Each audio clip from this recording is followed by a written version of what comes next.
And now it's working. What? But I tied down the mic, dude. Okay.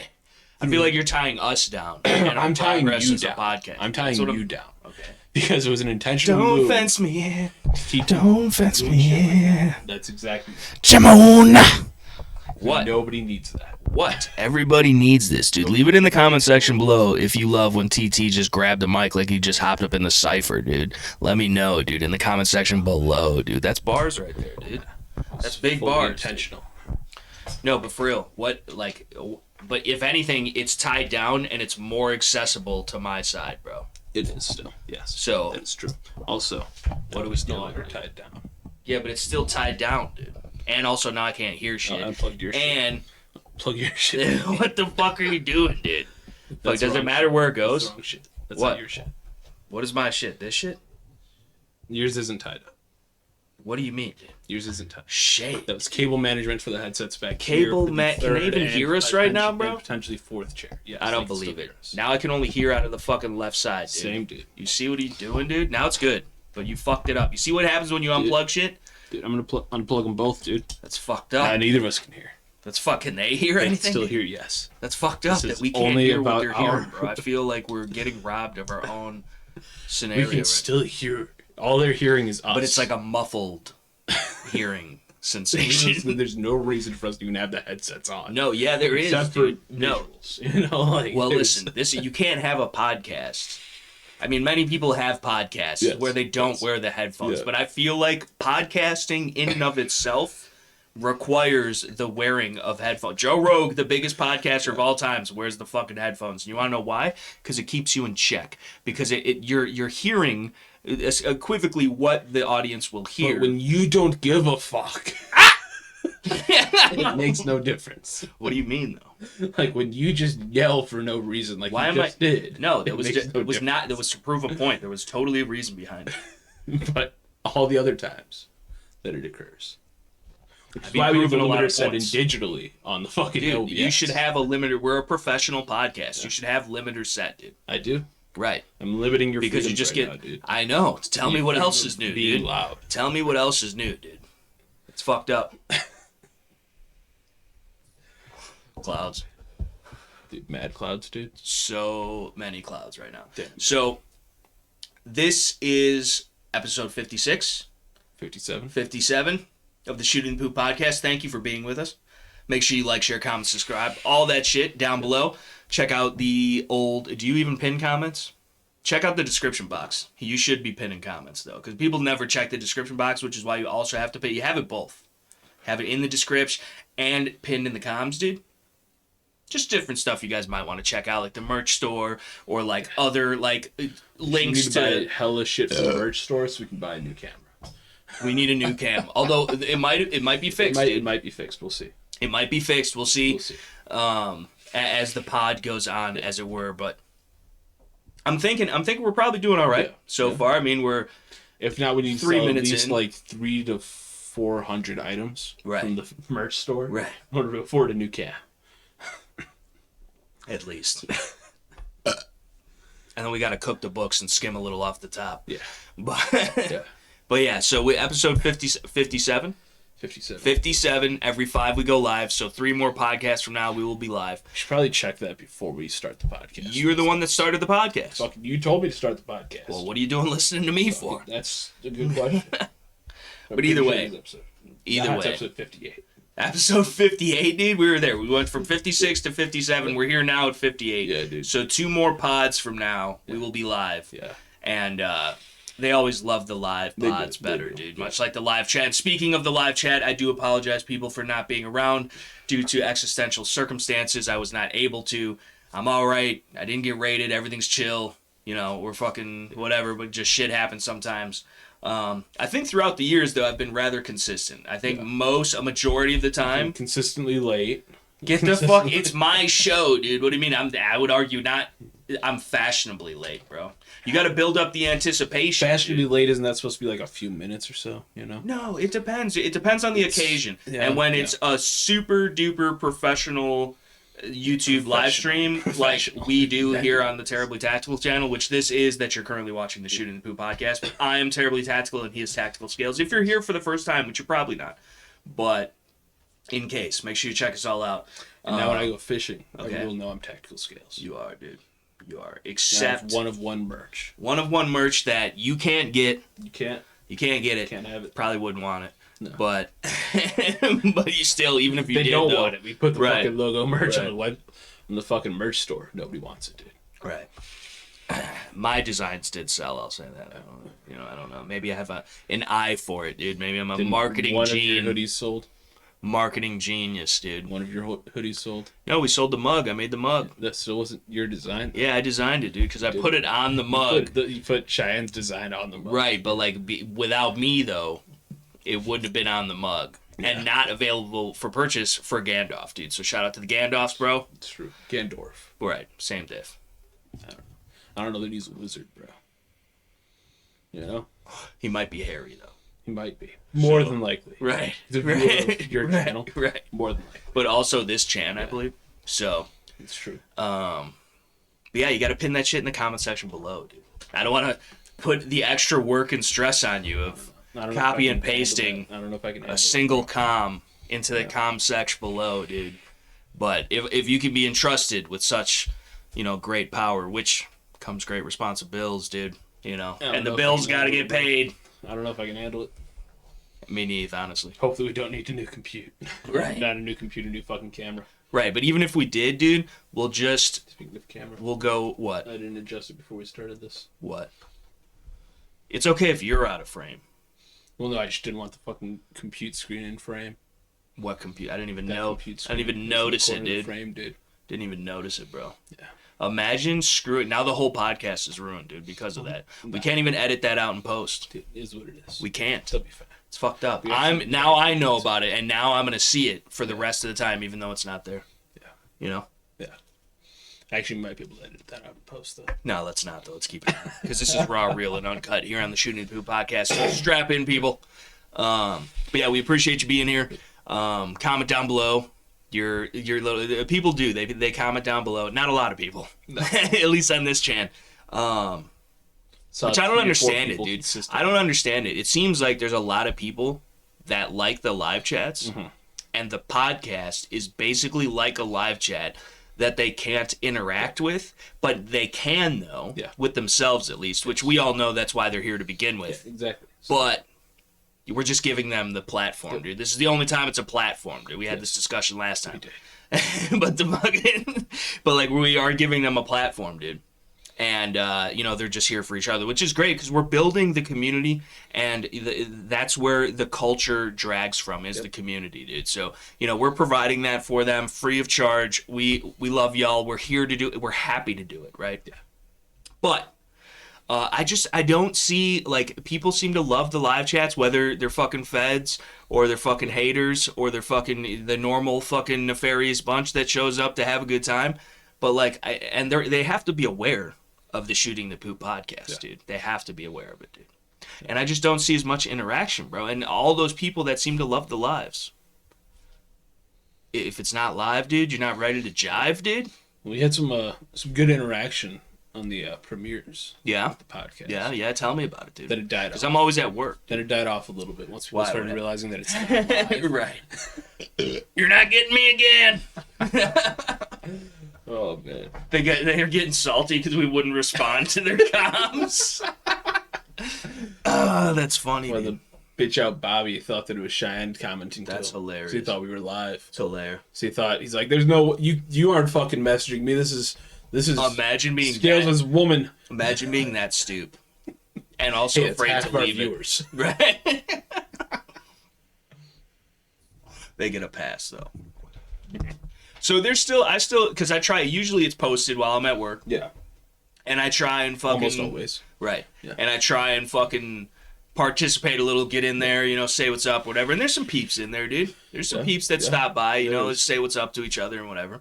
But make sure, for real, because it does help out a ton, smash the like button. Even if you don't watch the video, just leave us a like or leave us a dislike. We don't give a fuck. Yeah. We're here for it all, and it helps us the same.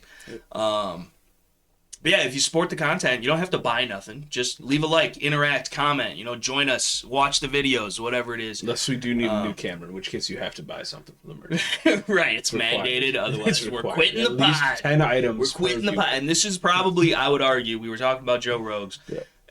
This is probably the best podcast on the net. 100%. Without a doubt. Yeah. Nobody can deny it. There's not, with the best debate team in the world, you couldn't argue that. No. Is what I'm saying. No. That's where I'm at with it personally. So it's just the facts, dude. Right, of the matter. Yeah. And the matter of fact is, you're here enjoying, but you might not be enjoying it, but regardless, the best podcast here on the net. And so either way, we're 10 minutes in, nothing but a bunch of hoopla and build up and bullshit. But you know what? We're just chilling. We're chilling like a villain here on the Shooting the Poop podcast. And you know what? I must say that through all of the podcast apps, dude, this feels like a new one. You see how I just fucking drag them in like that and build the suspense, dude? That's why I'm always late to my own show. It's the same desired effect. I feel like it's the same as any other. We're just here. But you know what? That's the best thing about it, dude. Yeah. And like the fact that, and there's a lot of stuff to talk about. There's always a lot of stuff to talk about. And we could talk about current events all the time, and we do. Mm-hmm. And, we could talk about, whatever the fuck is going on, or we could have, like, specific laid out topics or whatever. But the idea of having an unscripted podcast, I feel like, is, like, more real. Yeah. But it could also be perceived as lazy. Because, we're not putting in the work or the due diligence or whatever, but I mean, the reason behind doing this is to hang out with y'all and fucking spread the message of the Second Amendment and freedom and just show that like we're just normal dudes. It's kind of like an intro or a look into also other things. We talk about a lot of things on here that are not gun related at all. A lot of the times, guitars and fucking different shit, whatever, cars, fucking whatever. The computing shit. We're going to be talking about some computing shit because you guys have been asking questions about the computer setup. The new Scales Stew compute gaming setup, dude. It's pretty sick. It looks pretty sick. You guys can't even get... You should do a vidya, dude, and show it to them and fucking explain everything there and, like, have it just... It doesn't have to be long, just whatever, but show them the setup, dude. I'm sure they're curious to know a little behind the scenes in the stew because they always see this part of it. Yeah.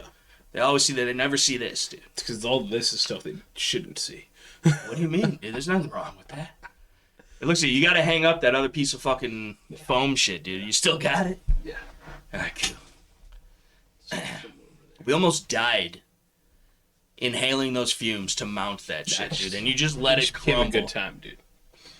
You just let it crumble into fucking non-existence, bro. Dude, you were in charge of the glue, bro. No, dude. Yeah, and I definitely sprayed them more than I should have. You just didn't stick them on right. Dude, it just didn't hold. Nah, there wasn't enough glue. I told you we should have stapled them bitches. But don't listen to me. Don't you ever catch yourself listening to me, folks. No. No, you probably should at least once in a while, dude. I know a little bit of stuff. Nah. Not a lot of stuff, but a little bit of stuff I know a lot about sometimes. But either way. There's just already enough staples from putting up the fucking backing to the phone. So what's a couple more stapes, dude? The stapes would only go in... 4 stapes per piece of foam. No. Yeah. You could give it one right in the middle, and it'd be all right. Then it'd be all floppy, dude. Nah, regardless, dude. It's better than on the wall than off the wall. This ain't a Vans shop, dude. Dude. I remember one time as a child, there used to have the Vans shop in the mall, and they had a mini half pipe in the fucking shop. And if you brought it, like, you could pay money to skate it or whatever, like it was per hour or whatever, because it was a little mini half pipe, so it was only one at a time, basically. Yeah. But if you brought in your report card, like, for every, like, A you got or whatever, like, you would get, like, 15 minutes on the half pipe or some shit. And I remember fucking as a little child, dude, going into the fucking Vans store. How much of a fucking scheme, though, to charge people to skate on a half pipe, bro? What do you mean? Like, you'd think it's a skate shop, they just have the half pipe and you just go and skate. Well, it's not really like a skate shop. But like, I mean, skating shoes. I guess, shit, right? But like a lot of people wear Vans that don't skate. Gianni. That's true. Most people that wear Vans, yes. Right. But like the idea was they're skate shoes, right? The reason they would have a fucking half pipe in the shop in the first place, right?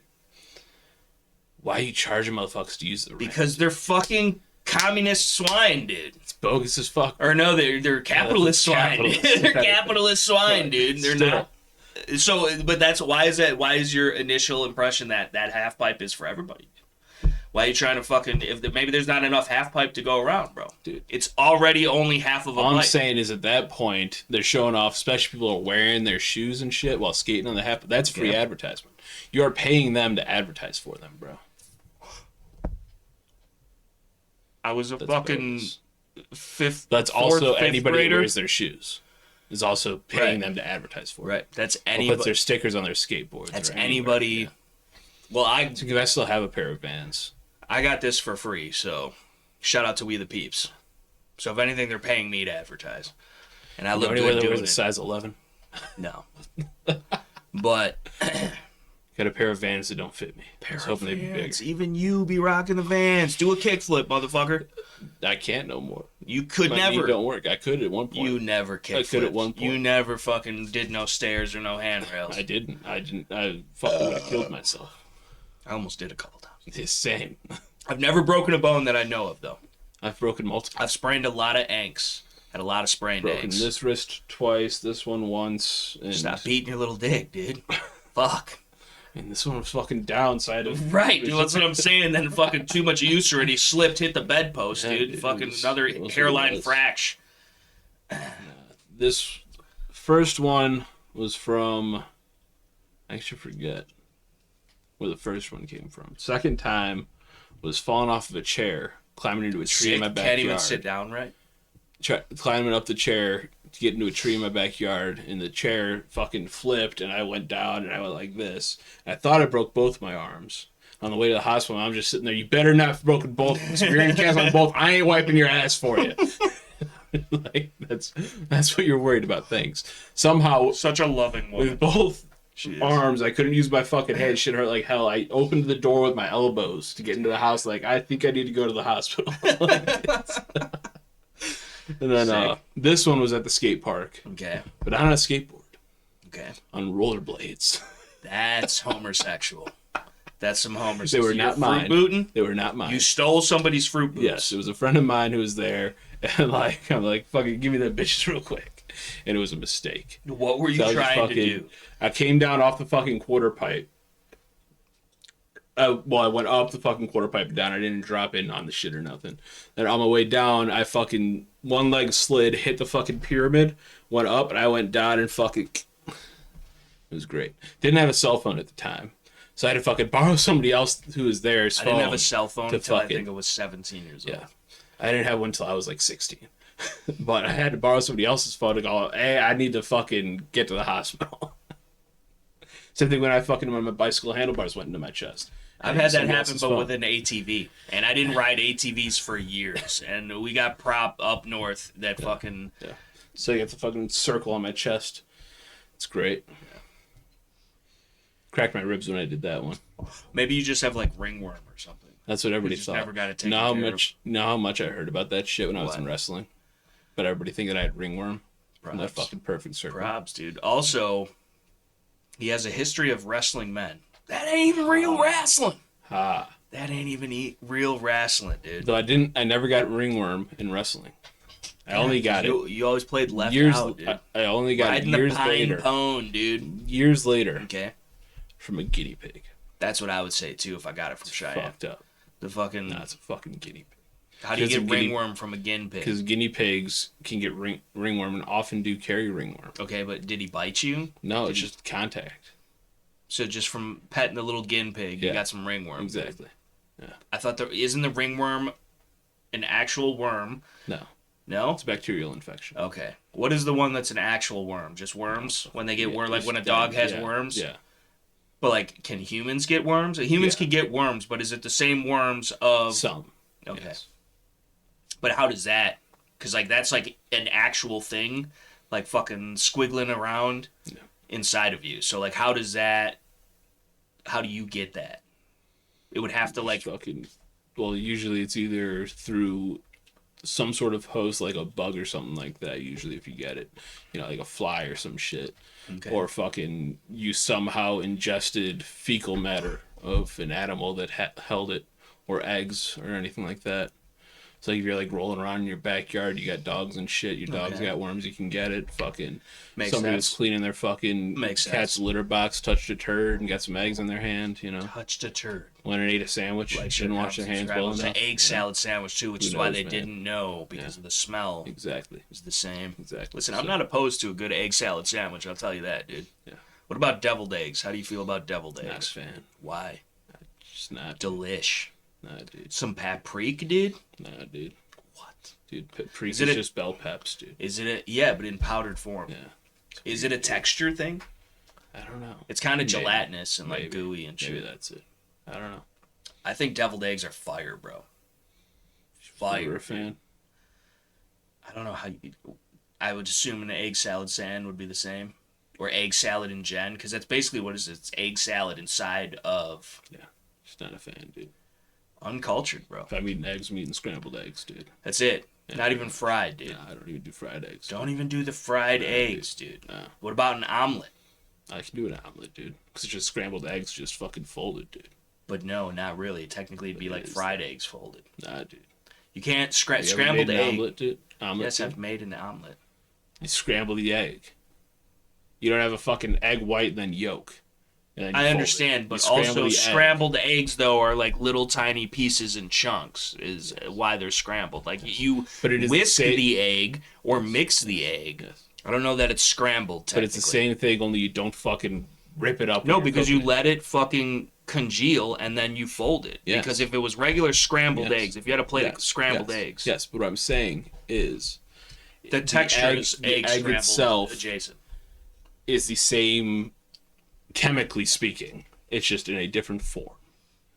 Right? That would hold true for any egg variation. But what I mean is not necessarily. Because when you have a fried egg, you have egg yolk and then you have egg white. They are two separate entities. While being together, they are separate.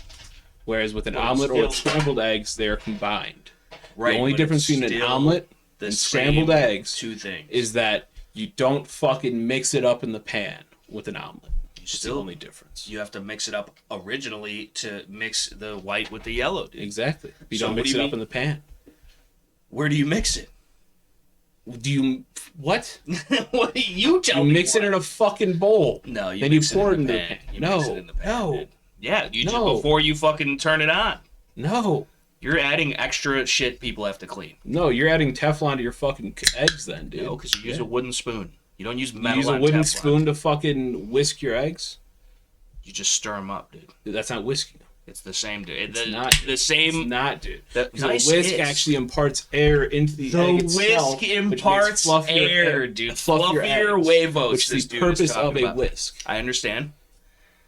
That's why it's used in baking, mostly, because of the... Yeah. But... No, dude. Yes. You don't have to. This is not a hard and fast rule about making omelets. If you're making proper scrambled eggs or omelets, you should use a whisk. That's in extra steps. You think in the Busha Hadid there's going to be a fucking whisk? You bring in the whisk, motherfucker? Maybe. I don't believe it. You better. Now that it's been spoken. I'll make a whisk, dude. Yeah! It's the face calling the foundation. Dude, all I need is copper wide, dude. Make a whisk foundation, whisk, dude. I can make it happen. Somebody shows up with a whisk, dude, as your last fucking will and test. Then make a whisk foundation. Could you imagine? What the fuck is wrong with you? Got the whisk, dude. Fucking whisks. Dude, you don't have any whisks. What are you talking about, dude? Where the fuck is the whisks, dude? Whisk lives matter. Right, dude. Whiskless, dude. Dude, I got multiple whisks, dude. You got little tiny whisks, dude. I got 2 regular ass whisks, dude, and then I get the whisk attachment and the standing mix, dude. Is it a KitchenAid brand? Because otherwise, don't even talk. I know. Don't even talk to me. I didn't buy it. I did not pick it out. I had no say in the matter. Imagine being the man of the house, having no say in the matter. Cheyenne put it on her Christmas list. Okay. And my grandmother bought it for her, I believe. And I don't know why in the grandma was in on it the whole time. Entirely. It was $5 cheaper. And like, it was still an expensive ass standing mixer. And it's probably the same shit realistically. You can't get the same attachments. It's not a KitchenAid. It still takes the same attachments. Takes KitchenAid attached? Yeah. But still, it's not a KitchenAid. So how is it supposed to be any help? That's what I'm saying, dude. You know? It's not aiding in shit. Right. You know? Right, dude. You should get the fucking the sausage making apparatus. I want to get the fucking pasta shit. The pasta roller. Yeah, that's pretty cute. The fucking, but you could get the shit by hand, dude. You stuff the shit in there and you crank it out and it fucking. I know. So I mean, and if anything, that's But more a good one of those. artesian. But a good or one of whatever. those is the same price as just getting the attachment for the mixer. Well, no, just get one made out of lead or something. You'd be alright. Yeah.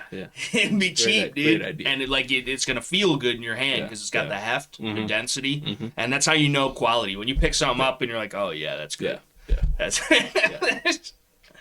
Well, let's speak to that though. Tell me there are not things in life that are of quality and feel of quality more so than other things in the hand.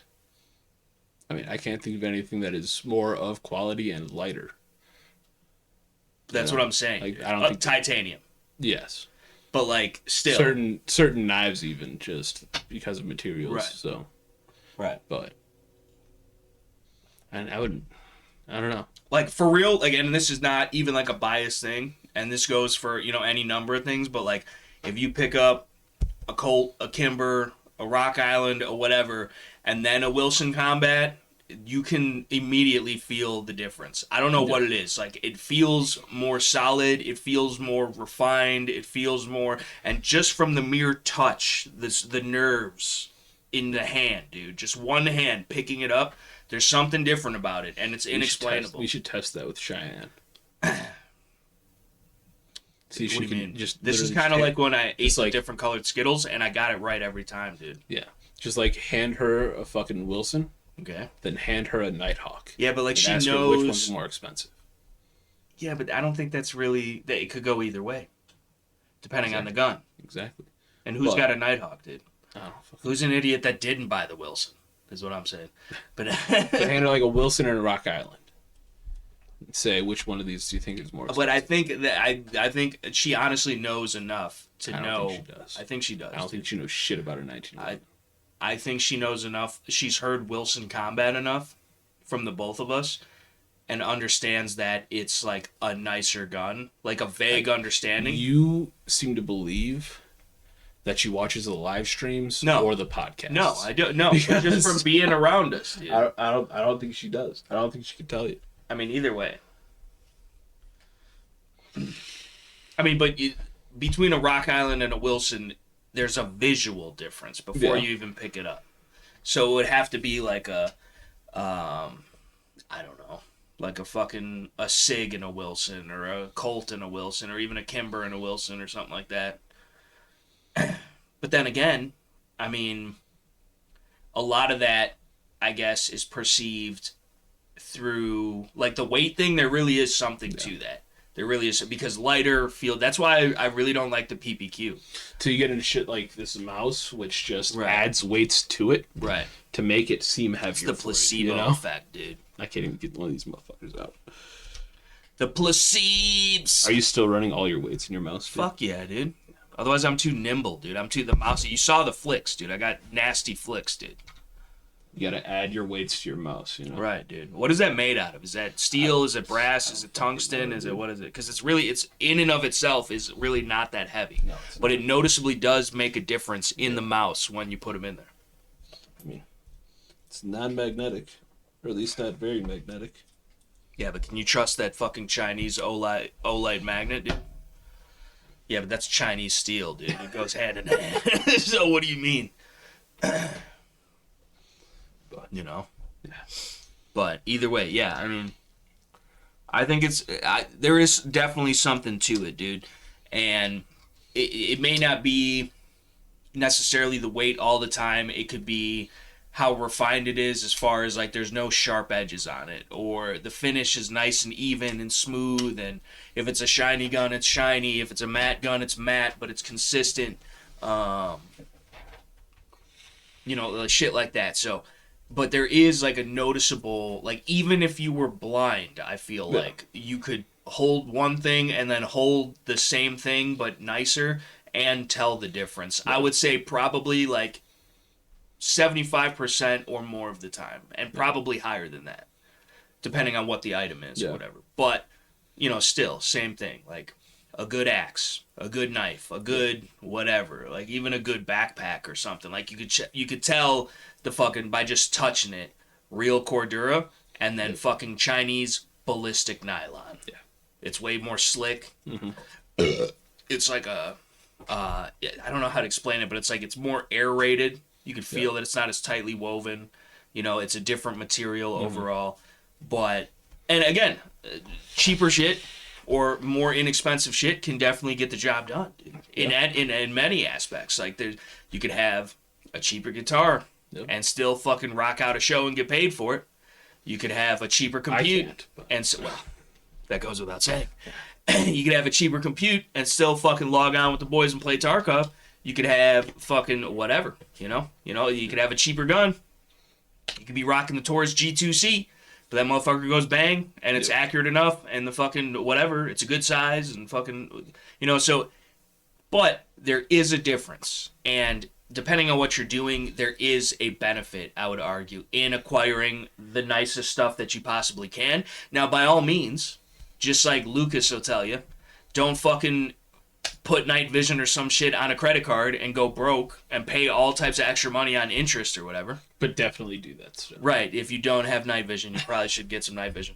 But, and if you can't afford night vision, a quality white light. If you cannot afford $3,000 for night vision, you can 100% afford $150 to $300 for a quality white light. And just understand the detractors of that. But honestly, a lot of the times I almost would figure I would myself personally gaming it out. Speaking to that real quick, which more thermal, more night vision content coming in the future. There's a lot of shit coming in the future. Been super busy, a lot of shit going on. It's been hard to keep up with just fucking everyday life, let alone because I got some bad luck apparently. I don't know what the fuck I ever did, but we'll get into that. But the fucking like it's never. It should happen to me. It's just never fucking, So, but that's my lot in life, I suppose. Whatever, I've accepted it, dude. But. Like, I don't know. So either way, the Streamlight, surefire. Way more affordable than any type of night vision. But I see myself gaming it out, like I was saying. I personally, in most scenarios, would probably take a thermal for identifying at whatever distance. Yeah. And you could still do night vision-esque stuff with the thermal. Mm-hmm. Obviously, it's not as the latency you got to worry about, the clear picture. It doesn't pick up on everything. Plus, it might bloom things out if something's super hot or whatever. Like, then you're not going to... So it's not like something you could really run through the woods with. Right? Yeah. To an extent. I mean, some devices are better than others or whatever. Yeah. But it's not night vision. But it does give you night vision capabilities and also something that night vision cannot without a clip-on thermal. And then you got two things going. I would almost see myself more apt to run a thermal and white light than night vision and IR in most scenarios. Because I think that the thermal, because if we're doing something, we're doing it, right? And it's going to be loud. And there's going to be, so there's the same amount of sneaking up or positioning or flanking or whatever, or just awareness of what is going on and who's over here and who's over there can be done with thermal to a far greater effect than if you just had night vision. Because, you might be able to see better and move around better, but there might be a dude 25 yards off to the left behind a bush that you don't see with your nods on, but he can't hide from me with a thermal. Yeah. So, and if we're going hot, and I would rather just go white light at that point because it'd be easier. Yep. So and you have to think everybody else is gonna be running a fucking white light. That's what I'm saying, dude. So it's not. I'm gonna be the what? So. What good is it if I'm the only dude with nods and IR? It works for me. I could maybe keep myself a little bit more covert, a little bit more in the shadows, and still shoot. But I mean, without a can. You could have the best flash hider in the world. If it's fucking pitch black, it doesn't matter. So, I mean, and you're still loud. So, obviously things will be crazy, frantic. People won't know where, whatever, at least the initial drop. Right. The initial drop, though, too, is like, that it definitely helps to have some type of, and it could be digital, it could be analog, it could be thermal, but some type of night, and even if it's just a white light, but understand that the biggest problem with the white light is everybody sees the white light. So, but it depends on the situation. You know, we might be in a situation, being mostly around cities and suburbs, where the lights are on. Yeah. Then what the fuck does the night vision do? You could potentially even ruin your night vision. Yeah. You know what you can't ruin, and still works whether the lights are on or off, is thermal. And or digital night vision. So, I mean, everything has its place. Yep. For sure. So, but night vision capabilities, again, even if it's just the fucking Carson fucking Aurora Mini little handheld $100 fucking night vision device, dude, that you can buy on Amazon right now. It gives you the capability to see in the fucking dark, which is very important. Very important, because the people that we potentially may find ourselves defending against, it would be unbehooving of us to not understand that they have that technology and would be using that technology. And if we are not matching that technology in some way, shape, or form, we are behind the curve, okay? And just logistically and statistically speaking, you know, if they could just be walking around in the shadows, you never know they're there, and now you're dead, right? So, and that's why I really like the thermal, the idea of thermal, because you can hide from it. If you're behind glass, if you're in a car, and I'm standing 3 feet outside of it, looking through the window with thermal, it will not show me that you're there. Yep. So it has its detractors. But if we're out in the woods, we're in a building, or whatever, you know, wherever we may be, that you're not behind a pane of glass, or using like a space blanket, which that only works for so long because it heats up eventually. Yep. As well as it's still going to be a different temperature than anything else, and you're wondering, is that a tarp or, right? You know. So either way, I just why find is that tent moving? Right. Right. Right. It was a gust of wind. Yeah. But so that's, and thermal conveniently, which I find realistically in most scenarios that I see actually happening, especially if you're the only one that has it. I think the thermal, even if it's not even a mounted device, even if it's just like that, dude, fucking $100. Now that's night vision, it's digital night vision, and you can use it with IR lasers and lights or whatever. A fucking cheap thermal camera for your phone. Right. That still works pretty damn well. Right. You know, just to be able to identify like $150. Yeah. It plugs into the fucking charging port on your phone, and you have the whole fucking viewing port on your phone. Right. Now, that's probably distance limited. So, to an extent, like the shit that I got from ATN, which shout out to ATN, check them out. They do night vision and thermal. You can get PVS 14s, you can get thermal monoculars, handheld or helmet mounted. You can get night vision scopes, thermal scopes, whatever. I got a bunch of content coming on that at some time in the future. It was supposed to get done last year's hunting trip, but that never ended up happening, which sucks, but that would have been sick. But either way, here nor there. But like you can get the one that they sent me, it's like a 2-to-4, I think, magnification, but you can see thermal heat signatures past like 500 or 600 yards. Yeah. And like maybe you can't necessarily identify exactly what that is at that distance with that zoom level. They do have higher zoom level offerings. I think maybe they have one that even goes up to 6 or 8. I don't know. But yeah, we could even pull it up, dude. Pull that shit up. I always forget that we got 18 monitors and shit. I always forget that. And it's not crazy money, comparatively speaking, dude.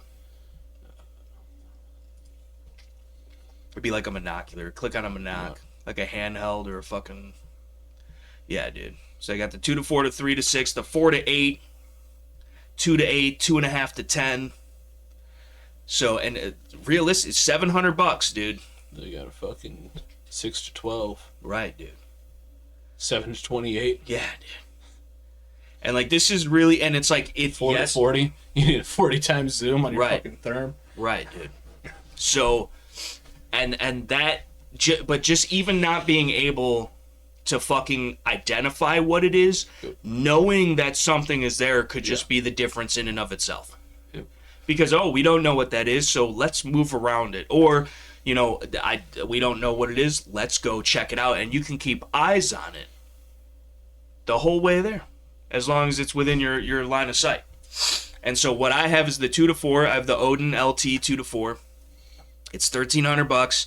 I also have one of the OTS XLTs, but I don't know exactly which one. I want to say it's the 2-8, but it might be the 2.5 to 10. But that's a handheld, and that has a bunch of different capabilities. These ones up at the top are helmet mounts.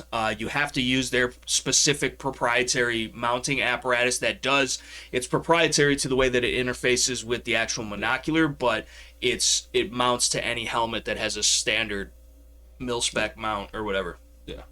And the mount is like $250. But if you're buying a Wilcox or whatever they're expensive too. What? What are you looking at? I was looking at the fucking message at the bottom of the screen. It's President's Day say shit. Damn. Chat call with sales department to receive offer. Dude, chat them up, dude. But yeah, so this is $12.99, $14.99, $16.99, and that's for a helmet mounted variety. But that's a third of the price of a brand new PVS 14.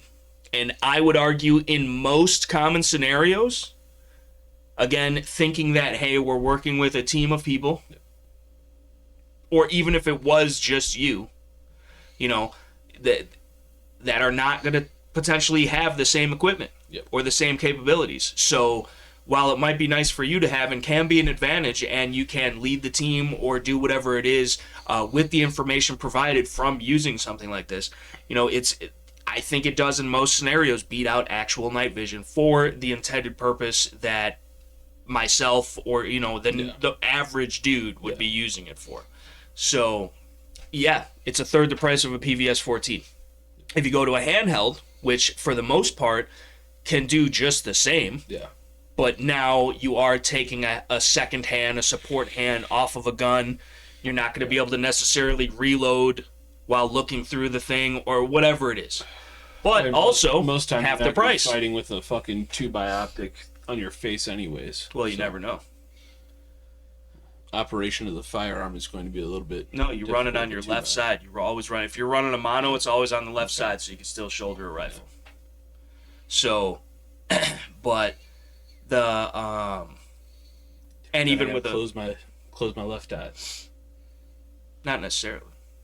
So you're seeing half thermal, half fucking normal. If you're going white light, one in the your other. dominant eye, which for most people that are right-handed is their right eye, you wouldn't even see the thermal. That's the same thing about the occluded. What? I feel like that'd be a little fucky, dude. No, I've done it. I don't know. It just seems weird. It is weird, but you get used to it. You have to your brain. It's about focus. So again, we've talked about it before. With the aim point, the occluded aim points, and I showed you that, didn't it? So it's the same thing. So because it's there, but your brain is ignoring it because you have the peripheral of both eyes, and there's the overlap. So even if this doesn't see it, this fills in the gaps, as long as your eyes work properly, from my understanding. But either way, $600. Yep. And then you 3D print a mount to mount it on your helmet, anyways. Yeah. Or whatever, but even still, that's why I have that handheld, dude, because that's a handy little thing. I could have it in the pocket, and just bust it out, and I could see 100, 150 yards, whatever. Buy the handheld, buy the mount for the helmet mounted one, bro. Get some hose clamps. Hose clamps, he said. Listen, whatever it takes, bro. Save you $700. Whatever it takes, right? Whatever it takes. But it is cool too because these devices can record. You can take pictures on them. So if we're evidence collecting or doing reconnoitering, if we're doing some recce, and we're bringing it back to base camp, they do have those capabilities where analog night vision does not. Yeah.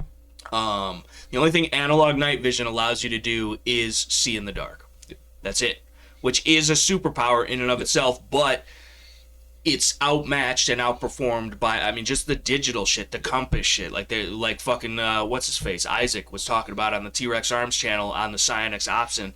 But even the Cyanix Aurora, you can get that for $600-$700. And yes, it's not perfect, but it is a night vision monocular that is helmet mountable. So you can get a helmet, a bump, for fucking $100, you can get a ballistic helmet for 2 or more that actually will stop bullets and frag, and you get the fucking mount that you need. You can use a fucking Rhino mount for a fucking, the Cyanix Aurora. Pull that shit up, dude. Let's give some people some options here, because again, I know we preach on it all the time. We got a bunch of other shit to talk about, but like the night vision shit, like for real, you need to think about some type of night fighting capability. And again, even if it's just a quality white light, throw the fucking Olight in the trash, get the fucking Nebo the fuck out of here, even the through nights, even though I've tested them and they work great, and whatever, Streamlight or Surefire. And then there's going to be the Mod Light and the Cloud Defense and whatever the fuck. They haven't been out long enough. They haven't proven themselves long enough. And they also wouldn't exist without Surefire. So just get the Surefire. But yeah, Psionics Aurora right here, dude. This is a helmet mountable digital night vision action camera that does have a little bit of latency, but you can use it to shoot, to move. You can record. It works during the day. It's not affected by light. It's $800, which again, $800 to a lot of people is a fuck ton of money. Yep. But comparatively speaking to the $3,200 it would be for a PVS 14, it's nothing. Instead of buying the second AR, get this right. Or instead of buying your fucking third or fourth Glock, yeah, in the same, you got 8 Glock 19s and shit. Like fucking, and so buy something to complement it. Instead. Right. But that being said, if you want to shoot with night vision without ADSing, you need IR illuminator, IR laser, which costs money. But I mean, not necessarily an illuminator. Right.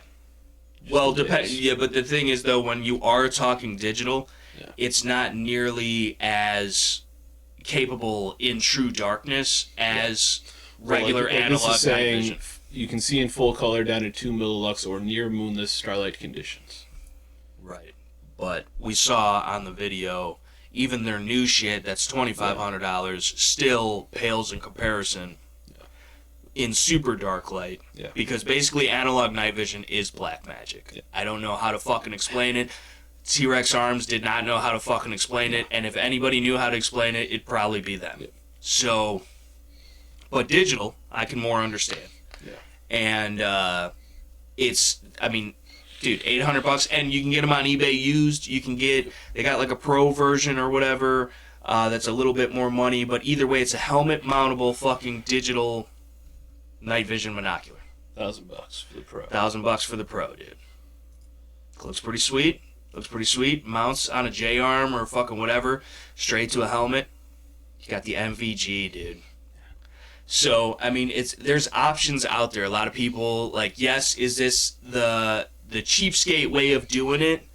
Perhaps, but can it be done? Yes, it already has been. You can fucking see an IR light, an IR laser with it. You can shoot a gun with it. You can move around with it. Some people do get motion sickness with a little bit of latency. You have to train your brain. You have to get used to it. But the new one, the Opsin, which is specifically designed from the ground up to be a helmet-mounted device and replace a PVS-4, or maybe not replace a PVS-14, but be a digital offering in that same vein. It looks pretty sick, dude. I think I'm going to cop one because the capabilities I can record, so doing YouTube content with it would be sick because I could be recording on the device itself exactly what the fuck I'm looking through. So you'll be able to see the brightness of the IR light under night vision. You'll be able to see the IR laser, where obviously with a regular camera, maybe not a little bit, or, you know, with the naked eye, you're sure not going to see it. You'll be able to see the bears he's running from in the woods. Right. Well, the same thing with the thermal, dude. Like the fucking... You know, because again, I think a thermal might be scarier to see a bear running at you than night vision. No, but I think you would see them sooner. True. And but definitely still, from further away. I feel like thermal, you're just thinking some predator type shit, right? And you're just going to see this fucking big orange blob chasing you down the trail, you know? The predator noises. But yeah. The Opsin, though, for $2,500, still $1,000 cheaper than a PVS 14. You can get some used shit, and you can get some Gen 2 shit. both new and used, which will be around the same price regardless. But the options that this gives you, and for what it is, like, it's pretty solid. And two, I mean, you have to think about it.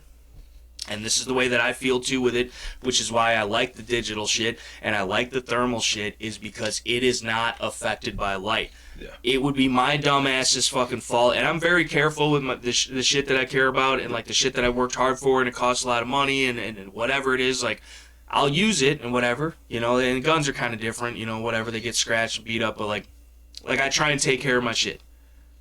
I don't think that I would ever ruin some night vision. Yeah. Till some shit goes down, or fucking whatever. Goes down, you're dragging them into a fucking house real quick, or and whatever. you ain't paying attention to your fucking nods. And now you don't have nods, and you don't have the $5,000-$6,000 you paid for the entire setup. Yep. So while it has its limiting factors, and like they said in the video about it's probably going to be another 3 to 5 years, I still think at this price point this is worth every penny and still a viable option, and in a lot of cases better, especially for being able to produce content with it and shit like that for me personally. Because I got a fucking PVS 14. It's a Gen 2, and it's mostly burnt out, dude. You gotta fucking, you can see through it, but like not really.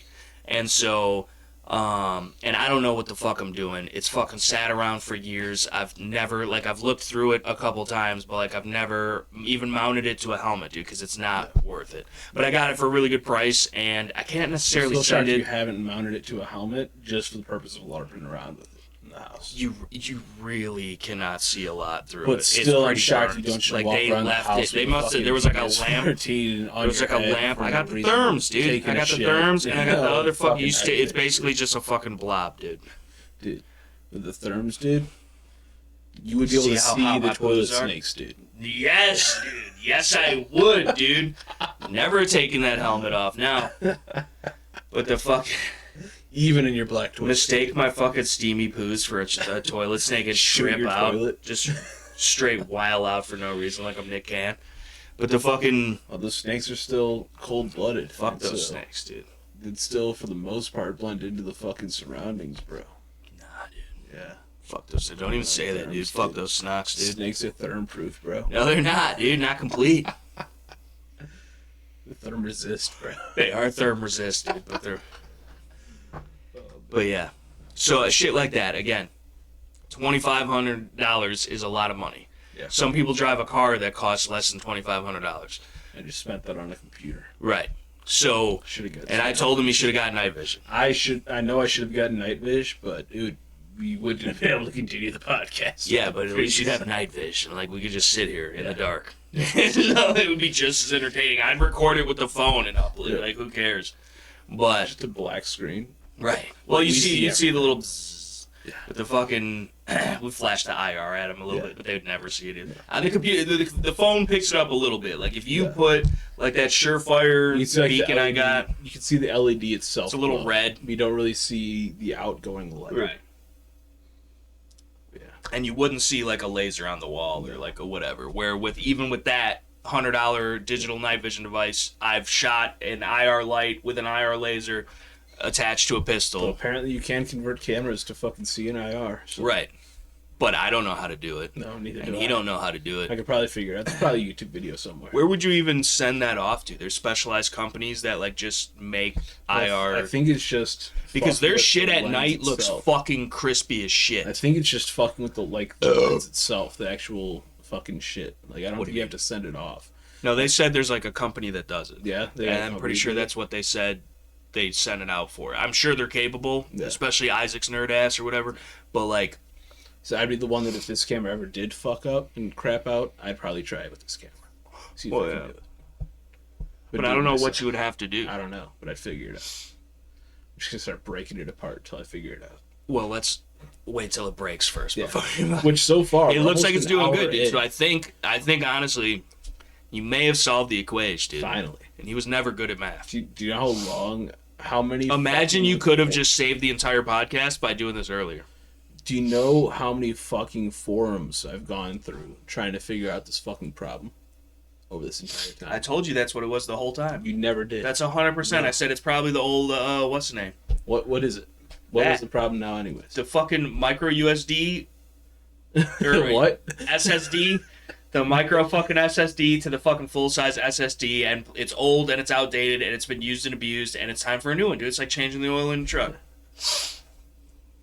And you should, I knew that. First time you've ever listened to a word I say. At least when it comes to technology. Nah, dude. Because I know these things, I'm just testing it. Yeah.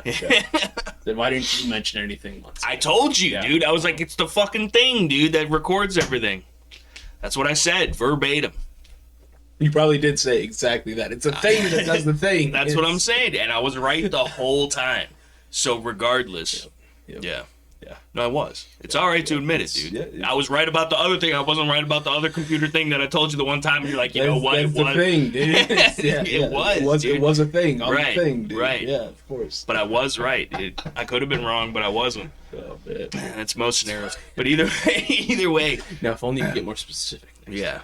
Well, no, see, I like to keep you guessing, dude, because it's more, you feel it's more beneficial for the podcast right. to have it pause every 20 minutes. No, it builds the suspense, dude, because you keep them there waiting for more, dude. Like, when's it going to come back?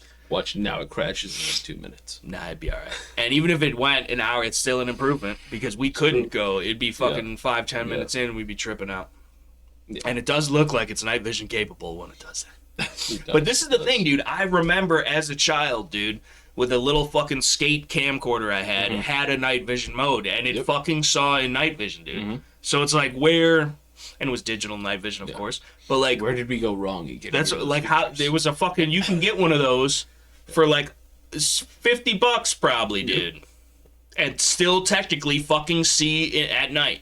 Still really shitty night vision, right? But still, it's fucking. You're at least it's got the little handle and shit, dude. You could just be walking around like this, dude. But for real. Yeah. I wonder if that would pick up on IR. You'd have to think it would. I mean, I don't know how else it would be seeing at night other than through IR light. Well, it probably has like a built-in illuminator. Yeah. Which I guess would be IR. So. Yeah. But yeah, it's I don't know, man. Because like the Blair Witch Project was filmed in night vision. The fucking camcorder. IR fucking binoculars and shit. The fucking night vision binoculars you can buy at Walmart and shit. You know? Yeah. You can buy fucking night vision for fucking $100 on some fucking binoculars, shit like that. It's be absolute fucking garbage compared to some of the other shit you can get. What? I would still argue better than nothing, dude. Yeah. Better than nothing. What you're seeing in the dark. I would rather be able to see 50 yards in front of me in the dark than no yards in front of me in the dark. Yeah. You know? So, and it might not be the most ergonomic thing to walk around with a pair of binos and a fucking pistol or whatever, but if that's what you gotta do, that's what the fuck you gotta do.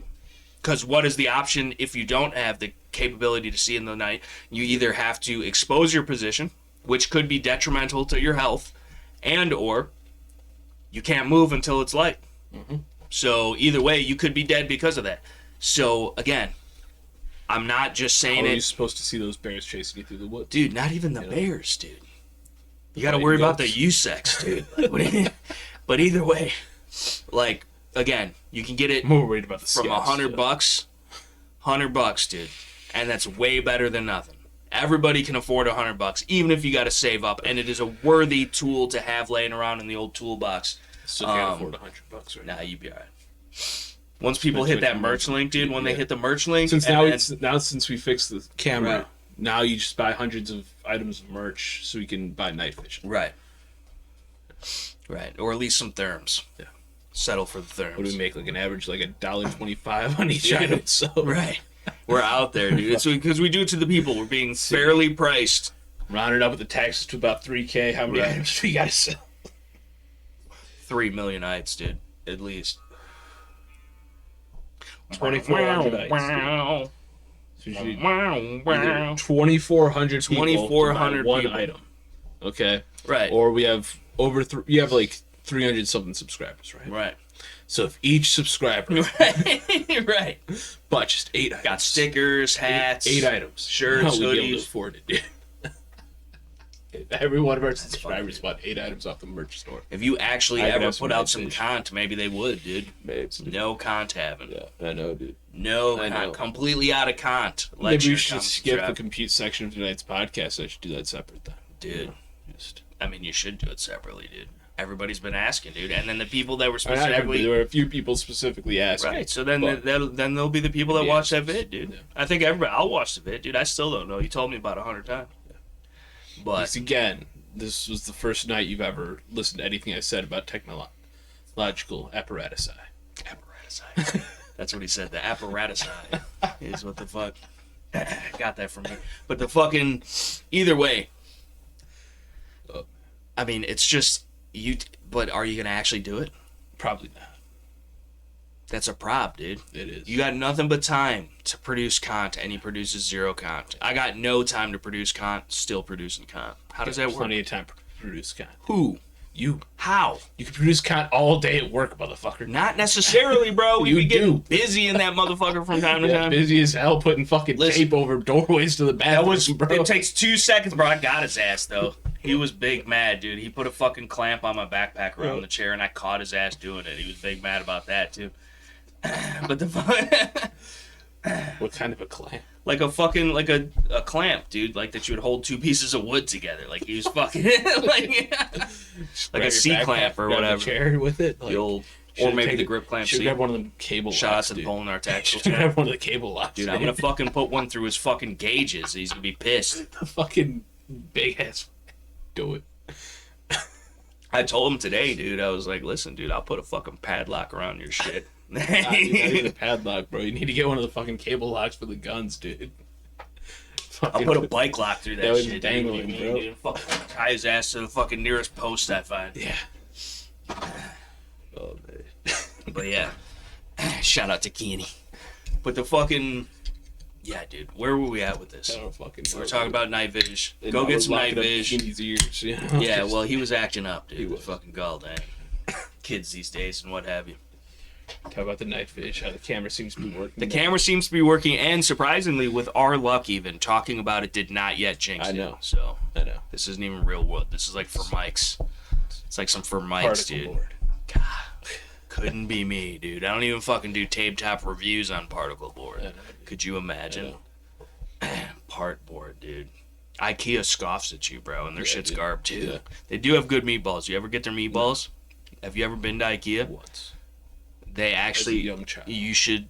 I get lost unironically, or ironically. I'd never know which one to say.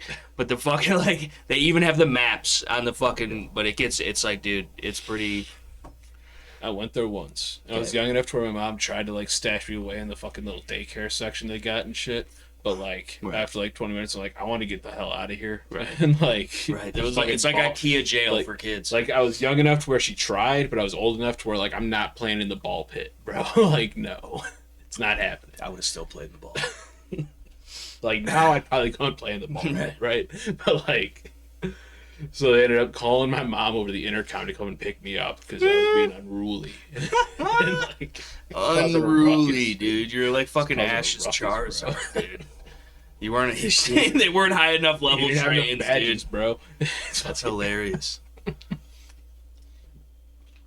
They didn't have enough badges to contain me. They sell the fucking meatballs, dude. Yeah. That you can buy them there. Yeah, I've heard. But like they sell frozen packages of their meatballs, and they're Swedish meatballs, of course. They're a Swedish comp, and they're actually pretty solid, dude. Yeah. Because they're frozen. But when you take them home and cook them, Can't you also order them cooked there though too? no, that's what I'm saying. Yeah, Yeah. you can get. I think you can get like a hot dog. You can get Yeah. fucking, whatever for the kids and shit. Little chicken nuggies. But like the Swedish meatballs and with the sauce, like it's actually pretty Yeah. good, dude. It's pretty solid. I think when I went there, I was in second grade. So I was How were you too old to play in the ball pit in second grade? You were just too I'm cool for matured school. young. You know, it's apparently. Yeah. And it stops young too. Clearly. But I think it was second or third grade. I forget because it was after the after our house burnt down. We were buying new furniture to R.I.P. refurnish to the the house. house, dude. Yeah. It didn't burn down. Just It was an inside- insurance fraud. Inside burnt up entirely. And had Okay. to be rebuilt. The out exterior structure. How did that still happen? intact. My brother got a hold of a couple lighters and apparently was sitting in the closet while Mom was taking a bath in our bedroom. Supposed to be watching Just lighting TV, shit on fire? and he was just lighting sheets on fire and burning holes through Sheets? the sheets. Yeah, Like bed sheets. yeah. Okay. Okay. And one of them got away from me. He was like burning a hole in it, and putting it out, then burning another hole and putting it out, and he had been doing that before. Okay. And So it was char cloth. Yeah. So it was a great fire start. Exactly. But he had been doing that before, and he had gotten caught doing it before because he was doing the sheets on my mom's bed. How do you not smell it? Well, so this is the thing. So my mom took all the lighters that she could find, hit them up where he couldn't get to them. And this motherfucker's a little monkey, climbs up there, steals a couple lighters. Mom doesn't notice. Fucking in the closet, lighting sheets on fire and shit. Which is funny. Bath. Because what we know now. He then came out of the closet eventually. We've been telling him to do so for years beforehand. Right. But and he ended up, and I got a call over the intercom at school to go home with my neighbor. They instead just of put going your to my personal house. biz all up in front of everybody. Yeah, exactly. They didn't say what happened. They just said to that I'm supposed to go home with the Holmes family. They were like, family. tactical scales. Yeah. Today after ski, you will no longer be riding your little bicyclette. For the neighbor, like, our house was here. The neighbor's house was around the corner, like facing the corner, opposite direction, right? Okay. And so I go to the neighbor's house. As I'm walking to the neighbor's house, all I see is ambulance and fire trucks all down the fucking road. I'm like, what the fuck happened? Why ain't I going home right now? Yeah, it was great. Nobody died, though. Nobody died, no. My mom ran out in her nothing but a towel with my brother under her arms, and luckily got some clothes from the neighbor. Would have left him there. Would have left him there. Her boyfriend at the time ran inside of the house while it was still on fire. Firefighters fucking trying to grab and keep him out, and the only thing he was able to grab was, I think, a t-shirt for my mom, and he grabbed my Game Boy. A Game Boy Advance with Pokemon Sapphire. Okay. And the charger, which was sitting on my dresser. All together. Perfect. Wouldn't it still take double A's, though? No. You had the Advanced SD, dude? Yeah. So did I. Yeah. The one that looked like the Nintendo control? Yeah, with the backlit LED screen and folded? Yeah, the little fucking brick thing. Little square box thing, yeah. Fire, dude. But that was just a micro USB, was it not? Or was it proprietary? No, it was a fucking, like... It was a little barrel chunkier, chargers. Dude. It was one of the barrel chargers. Yeah, I think. No, I'm thinking of something else. That was one of the other ones that I had. I'm pretty sure it was like a micro USB, but it was chunkier, and it wasn't a micro USB. Mini USB. Whatever. It's mini USB is what it was. Yeah. But it was like, it wasn't for many things. Maybe like cameras and like a Game Boy or some shit. Like it wasn't, but not. But the Game Boy came with a gray one and shit. And the fucking that's the one. Yeah. But either way, that's all that survived the fire. Shout out to the Game Boy Color. Yeah. The Game Boy Color, dude, where you could just replace it with some AA bats. Well, just the Game Boy Advance, even. Right. You know. Right. Which I think didn't the Game Boy Advance still have the backlit screen, but it was more of a fucking. It was a flat one. Yes. And it still took the replaceable AA's. In the back. Dude. Yeah, dude. I had one of those. I had all of them. Still had the clear plastic. I had all of them except for the original brick one. Like that was gray. With like the magenta buttons, and it was like this big. Yeah, the original Game Boy. Right. Yeah. My cousin had it though, and then I would not stop begging my parents for a fucking Game Boy. I was like, Ma, need my chizzy. But like had the Game Boy Color, I had a Game Boy. I had the clear purple Game Boy Color SP. With I had a green one. Clear? Yeah. The clear that was some 90s shit, dude. The clear everything. There was clear computes. There were clear phones. Clear there were clear TVs, chairs. There were clear. Everything was clear, dude. And that shit's sick as fuck. You can still get a clear dude. TV. That's what Lancer is ahead of the time. Even though, did you know you can still get a clear TV, dude? No, dude. Is it a flat screen clear TV? But then how do you even see anything, dude? Because it's not. Because they got the bevels or shit around it. You can still see through the back all the circuitry and everything. Do you know why? When it's off, can you see through it? No. But do you know why they have those? Why? For prisons. So you can't hide nothing. Right. Right. Because now you get your own personal fucking flat screen TV. Which is fucked up, dude. What the and fuck? They'll give you a fucking iPad. They'll give you right, dude. And we're paying for it. Yeah. And a lot of the people in there should not even be in there for whatever crime. I think they still have to pay for it when they're in there, though. No. For the TVs and shit. Who? The prisoners. Like in what? Like in commissary shit. For That's what? how they get the shit. For like the TVs, the tablets, and shit like that. And phones. Yeah, but that's just the prison making more money off of it. We're paying for it. Regardless. I know. They're not taking that shit out of there. No, we don't get any back. I didn't get any fucking checks in the mail for a fucking clear TV for some fucking felonious fuck. No. Although we're all felonious fucks at the end of the day, I suppose. At least you should be. Right. If you're living freely. Once in a while, yeah, dude. If you're not breaking some type of fucking... They're meant to be broken, one could argue, you know? And in the least bit bent, because everybody else does it. Why are we holding ourselves back, right? Yep. So, speaking of laws... Yeah. Let's pull it up. Let's give a huge shout out to the Freedom Steals. Yeah. Make sure you guys are checking them out. To this guy right here. So...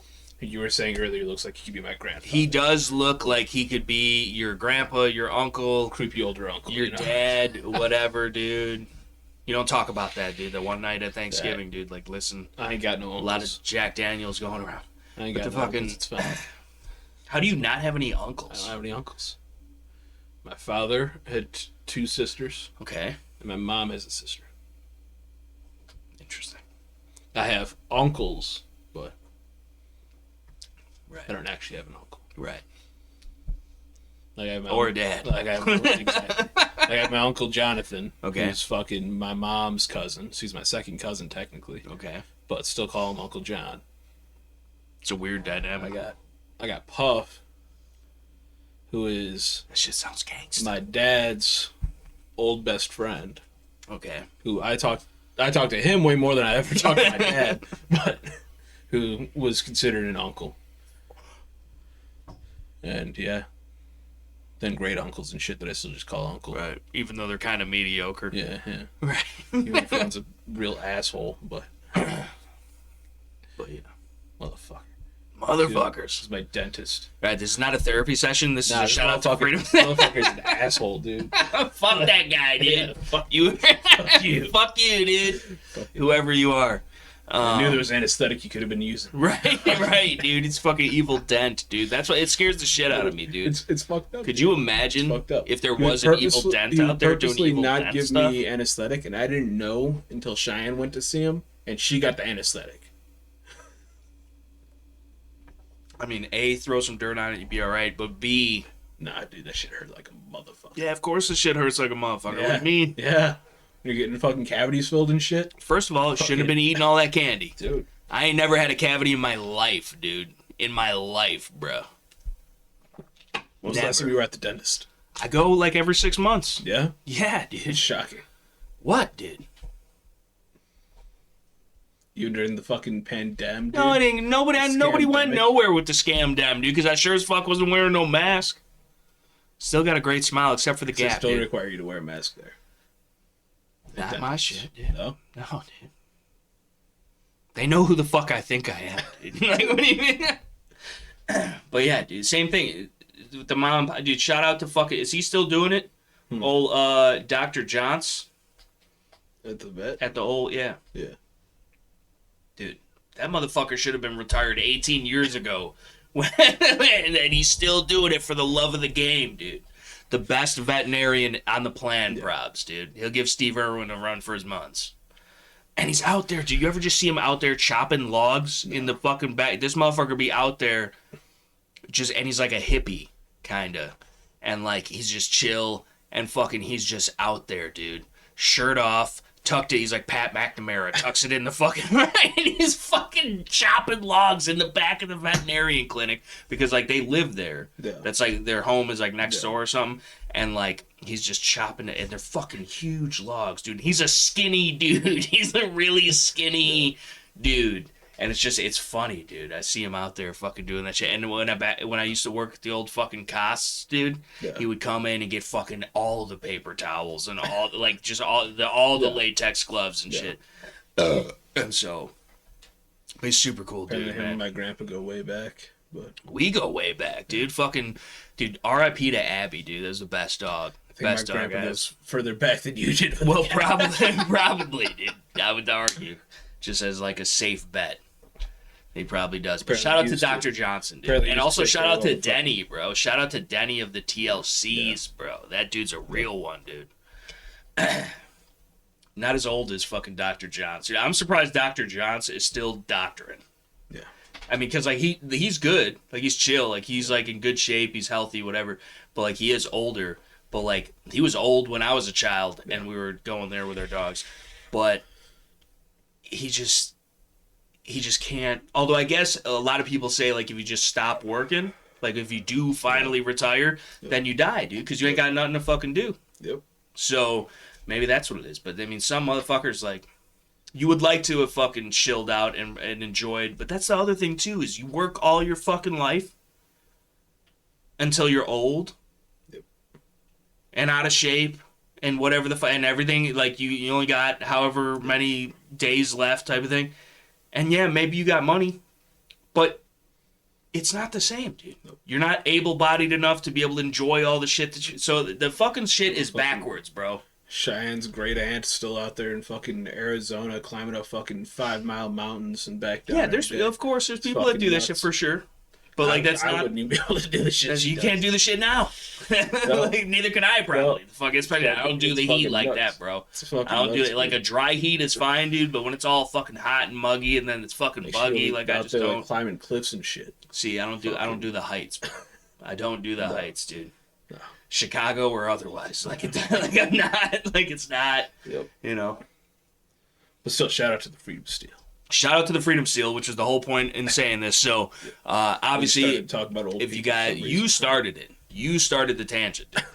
That was you. For once. But right, dude, you could use more of those once in a while. I can't be the only one carrying the team, dude. The back is starting to hurt, you know? It's a fucking... But, the Freedom Steals, dude. The Tom, I always get it wrong. It's Vandermight, Vanderbilt, Vandermight. It's Vander something. But Todd, not Tom. Todd, right? I don't know. It's something. And I'm not trying to be disrespectful, but I honestly don't know. But shout out to the Freedom Seal, dude. I'm pretty sure it's Todd Vandermight. You can find out here in a minute. He does say, dude. We're going to get a copyright strike, though, because he's monetized. And he's going to sue us, dude. Probs. Seeing what we're seeing right now. We're hearing what we're hearing. Are you sure? Yes. Because I just heard it. Yes. And I'm also seeing it. Hey everybody, they are not Todd us. Vandermine back. Todd Vandermine, not Mide. Mide? Mide. I thought it was mine. Vandermide. Run it back. But shout out to him, dude. Yeah. Okay, so it is Vandermide. Yeah. So Todd Vandermide of the Freedom Steel YouTube channel, currently 6.69 giggity.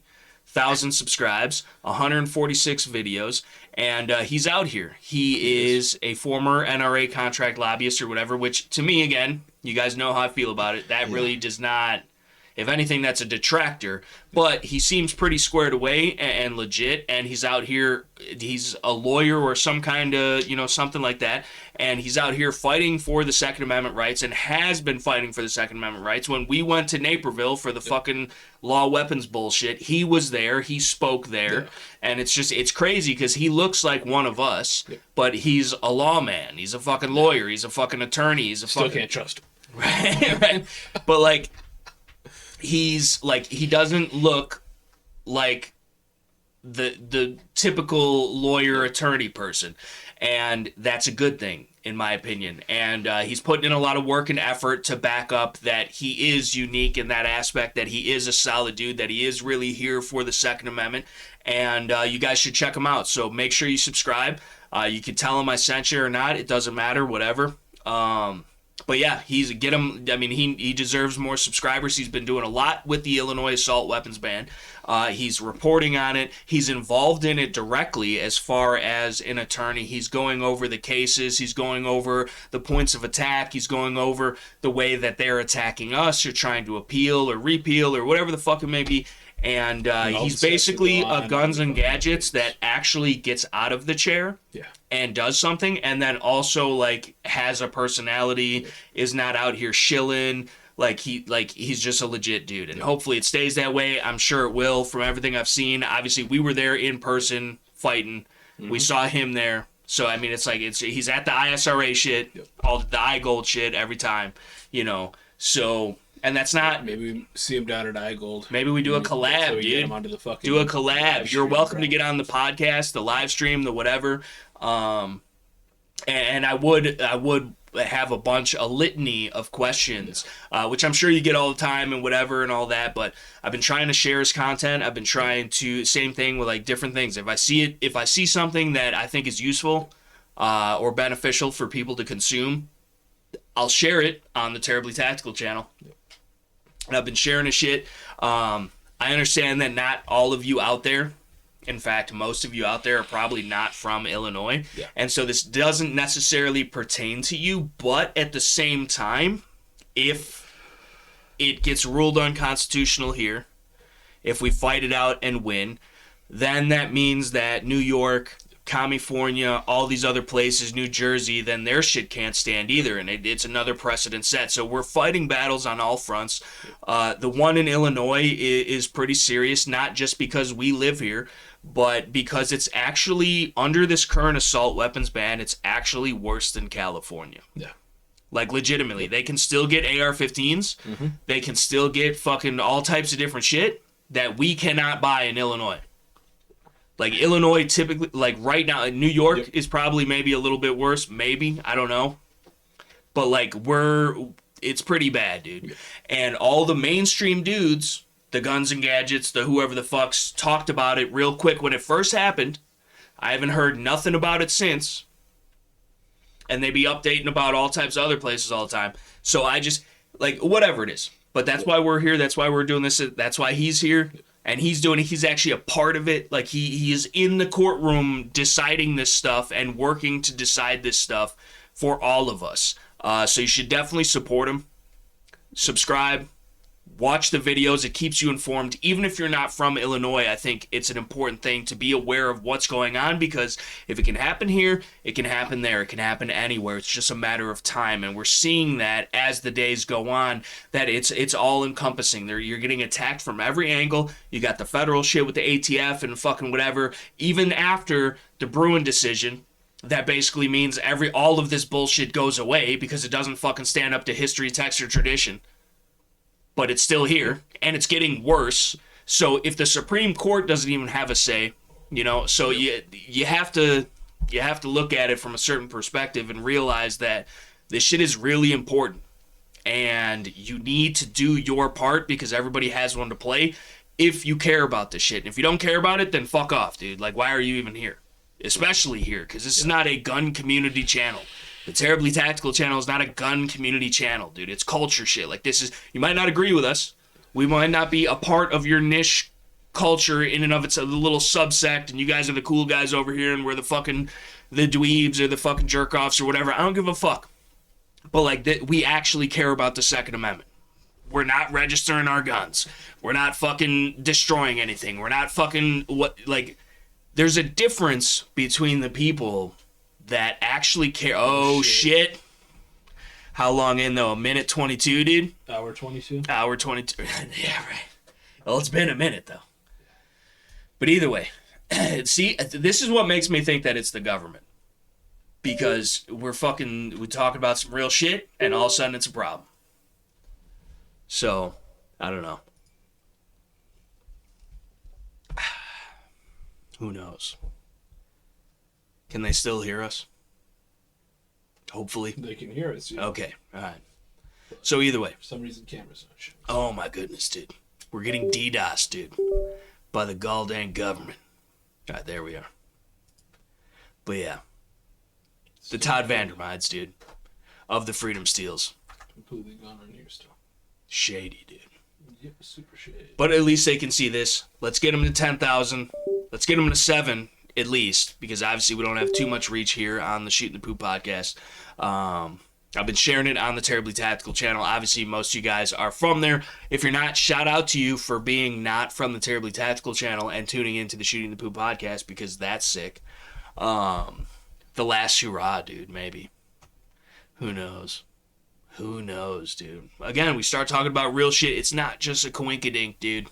Start talking about some real shit, and then all of a sudden it's haywire, dude. It was fine for a fucking hour and a half, and then all of a sudden. So either way, this is the important shit that you guys need to think about.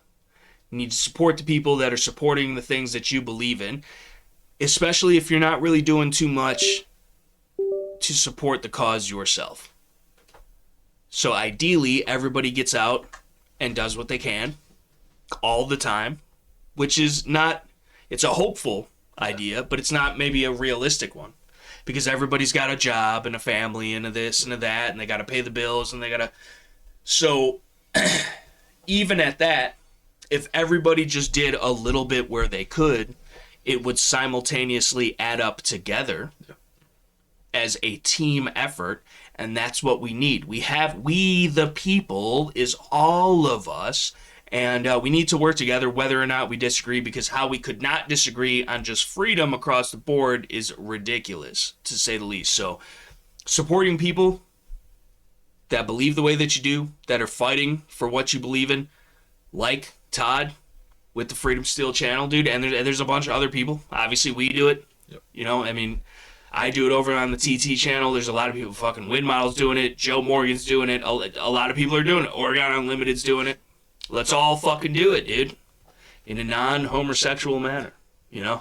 But like, either way, shout out to the Freedom Steels. Make sure you go check out the channel. If you have not already, make sure you subscribe. Make sure you tune in, watch the videos. He's got a great personality. He's funny. He's down for the cause. He's a true believer.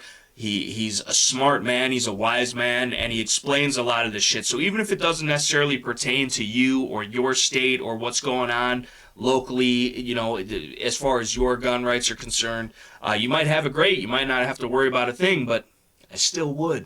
Or maybe you got it even worse than we do, but he gives you a really good, in-depth, common view. You know, like you could be a nothing nobody from nowhere and understand what he's saying, and he explains kind of the process and what's going on and the angles of approach and being defensive to their angle of approach. And, you know, he's got some funny shit in too, like do Illinois Democrats hate Star Wars, dude? And he goes over that. It was a good video. I'm a Star Wars nerd myself, and obviously it has to do with what's actually going on, what we're currently living through here in Illinois behind enemy lines in this communist shithole. You know, we're under the occupation since January 10th, basically. You know, so far. And we're still here. Right. So, well, right. But as far as, like, the assault weapons ban, it was midnight, January 10th, whatever. And it's changed the game, dude. It's fucked up. Everything's fucked up, and we're fighting it. And a lot of people never thought it would even go through. Or if it did, it'll get repealed in a day. It's just a fucking political stunt. He's just trying to get elected with that fat son of a bitch is running for president. And probably, he's never ran for anything, but, I mean, they'll probably give it to him, though, because votes don't matter. After the ice cream truck. Votes don't fucking count. If voting mattered, it would be illegal. Yep. And that's not to still go out and vote. Do whatever you want, but... It's just, you have to look at a different angle of approach, because obviously we've been trying to do it that way for how many eons, and look what we end up with. So, either way, I think we got to fight the fight on all fronts, but I think that a little bit more attention needs to be diverted to something that's potentially more effective than traditional means, because the traditional means, they give us traditional outcomes, and that's a problem, in my opinion. So, I don't know. Either way, I gotta piss. Let's take a quick commercial break. Shout out to the Freedom Steel. Make sure you check them out. We'll see you soon. Either way, we were back basically instantaneously. They didn't even. I would assume that they wouldn't normally, but like in that time span of the quick commercial break that wasn't even a commercial. Yeah. It was just like the end of a shout out, perhaps. Yeah. And now we're here, dude. Yeah, dude. Could you believe it? It's magic technology. It is, dude. Computing fangled devil boxes you control, dude. Yeah. I don't understand it. Apparently, I don't understand this camera. So. Yeah, well, I don't think the camera understands us, dude, and the art. I think potentially there's a canvas too much, and it just disagrees. That's what I'm saying, dude. I think honestly, it's a little. Yeah. I don't know that that's level. It seems to be a little left leaning. You know. Yeah. But either way,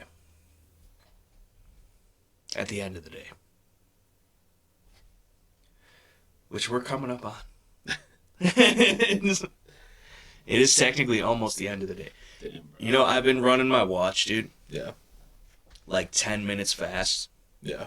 For like the longest time. So you're never late for anything. Right. Still am, though. Yeah. Almost always. Listen. Listen, all I'm saying, at least I'm consistent. So. That's true. But it's really not even me being late. It's just me setting the time. Right? Yeah. But I switched it, and it's still a little bit fast, but only by like 37 seconds or whatever.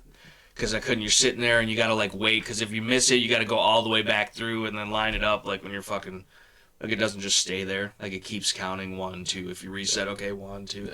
And so you're sitting there watching like your phone or the computer to fucking, okay. Oh, fuck, I missed. But, so now my shit says it's 11:40. What time is it? My computer's fucking off, so I haven't fucked with that yet. 11:39. So it's like a little bit fast. Yeah. So, but close enough. Because before it was like 10, 11 minutes fast. Yeah. But like... According to my compute, it's currently 9:39. But now... So I haven't given them my time, so... Shit, they don't even know that information. Right. Well, they're tracking you regardless. I mean, we're honestly just giving it to them. That's true. So either way. Still. Not giving them any more than I need to. Right. But now that I've changed it, I feel like I have so much more free time. But like, at the same time, though, I also don't trust it still. Because I'm like, no, it's not, dude. But it is. You know? Oh, man. But yeah. Moral to the story. So why do you wear a watch then? If you don't trust the time it's giving because you? it gives me an approximation. If I was locked in a cave somewhere, not locked, I guess fucking trapped would be the word. Like, I'd at least know that, hey, it's morning, noon, or night. I guess. And two, if you run it fast, then you're not late. Because, like, I'm not late to things that I can't be late to. But sometimes you don't want to be early. Right. To my live chat. Yeah. Because then I look like a nerd if I'm on time. Yeah. You know? Yeah. But yeah, the fucking... I just don't understand how the fuck... Do you not wear a watch? As of recently, no. Why not? But I just do not understand, Okay. still to this day, how you are capable of setting your own time. What do you mean? You set the time for when the fucking live streams are scheduled. And I intend to go set live the time at the time. at 8:30, 8:45. You set it at 9:15 before. And you're still late to it. You decide the time. But like, and once you decide the late. time, though, if you decide the time as a precursor measure, dude, and then something comes up, which something always comes up, you can't Usually it's something coming out, let's be honest here. Listen, everybody poops, dude. Everybody poops. Maybe dude. poop before you schedule the live chat. I do. I poop, and then I get on the live chat, which is why I'm but late. You schedule sometimes. it, then you poop, then you get on the live Sometimes chat. you don't know there's a poop coming, dude. Sometimes you think that But you're it's good. fairly consistent that right before the live chat. Just working out all the nerves, dude. Fucking before I get on stage in front of my tens of viewers, dude. Shout out to y'all. Like, it's just, what do you mean? Like, it's a pre-show ritual at this point, dude. Yep. Everybody poops, bro. Yeah. We're here on the Shooting the Poop podcast, dude. It's normalized by now, dude. And it's all just shit. Yeah. All of it. So thanks for sharing, and commenting, and subscribing here on the Shooting the Poop podcast. No, but seriously. Get some night vision. Follow Freedom Steel. And stop supporting Smith & Wesson's fucking cracked out ideas, dude. If you are fucking buying an M&P what do they even say this fucking thing stands for, dude? The fucked up pistol carbine, dude. Probably, dude. The fangled pistol carbine, dude. The fucking, what does it even stand for, dude? They don't even, they're Probably just throwing folding left. pistol carbine. But Right, but still, dude. Like, what, dude? it What, does not dude? specifically say. No, it does not, but that's definitely probably what it means. I didn't even think of that. But like, it's like the whole premise behind it. But you know what? They didn't fucking come up with it, dude. No, they didn't. I don't understand how Smith & Wesson, are they paying Kel-Tec They off? came second, but also last Right. in this design. Right. And in the other one, dude, and we'll get to that. But the fucking, how the fuck, explain to me, This shit looks for real like I don't even know what it looks like, bro. Some bullshit. Yeah. Like, this is one of the ugliest fucking things. I think their 5.7 pistol is hideous. I think I'm not a huge fan. Like, the shields are great. I said it in the other video. You know, M&Ps are fine, whatever. Glock 19, Glock 17, size 1, whatever the fuck. They're just... I think it's much to do about nothing. It's a plastic hammer. Look at it. It's got more fucking bolts in it than a fucking Kel-Tec would have, dude. Yep. It's plastic with a bunch of bolts everywhere, There's dude. Fucking bolts right there. Bolts, dude. Bolts, holding bolts, the fucking bolts. receiver itself together. Right. Fucking. Like, and the friction fit hinge method, dude, that is bound to wear out if you actually use it. Like, what the fuck is going on? You have to fucking charge it from the top. Right. Like, what the Right, fuck? dude. And Why? But you got a sweet little fucking magazine holder built into the stock, and it doesn't properly work right because the tension on the ears is like too tight and they're not long enough. And we only have 24-round magazines to stick in there. We can't compete with that high-capacity Glock pistol. That's way too gangster. Yeah. At least it's fucking threaded, I guess, which means we can't even fucking buy, which we couldn't be able to buy. We couldn't, it's got a pistol grip and it's semi-automatic and it holds more than 15 rounds or whatever. It holds more than 10 rounds. Yeah. Like, what the fuck, dude? Even like, with the charging, it's ugly as fuck. It's ugly as fuck. But, like, you could have potentially charged it from the bottom, right? It made it easier to do, but then you got the fucking mag in the way. Your mag carrier in the back. And two, depending on how you're built, dude, where the fuck is your face, dude? You might be a little hugged up. How far does this bolt travel, dude? I mean, obviously, people got videos out shooting it. It was dropped, like, today or yesterday or whatever the fuck. And like I said in my video, which is just me ranting in a car about it. But, like, I knew that this was coming. Yep. I knew this was coming. Right. Way longer. They released it. And I was like, it's going to be a Kel-Tec Sub 2000. Yeah. Just like the stupid-ass bullpup shit that they got, which is just like the KSG. Yeah. And then just like the fucking... Dude. Just by that. So, this is the Sub 2000. This is the Kel-Tec Sub 2000. And Smith & Wesson, these things have been out forever. Yep. It's a nut and fancy Hall of Famer. And they're shitty. Yep. They're cheap. Mm-hmm. But they work. And it's cool and innovative because it's one of the first guns to actually fold in half like that. Super compact. Takes Glock mags, which is a plus, but you can get them to take Beretta mags or Smith mags. Comes with iron sights. You thread a barrel, whatever. It's lightweight. You still got optics mounting capabilities with the swivel mounts from Midwest Industry and other companies. You got, and it's cheaper. It's cheaper. And it's the original. And seeing this from Smith & Wesson, and I can't even legally buy one of these. Yeah. Right now, under the assault weapons ban in Illinois. I could 3D print one, though, probably. I could probably 3D print one. But could. Especially the Kel-Tec one. I would rather buy... It makes me want to go buy the Kel-Tec. Yep. Just like... Go to the fucking... This is even worse, dude. This is even worse. The M&P 12. Do you know how many... They were blowing up in people's faces, dude. And if you ever held one or experienced one and got to see one up close, it's the chintziest fucking... You think Kel-Tec shit is chintzy, dude. This fucking shit is chintzy as fuck, bro.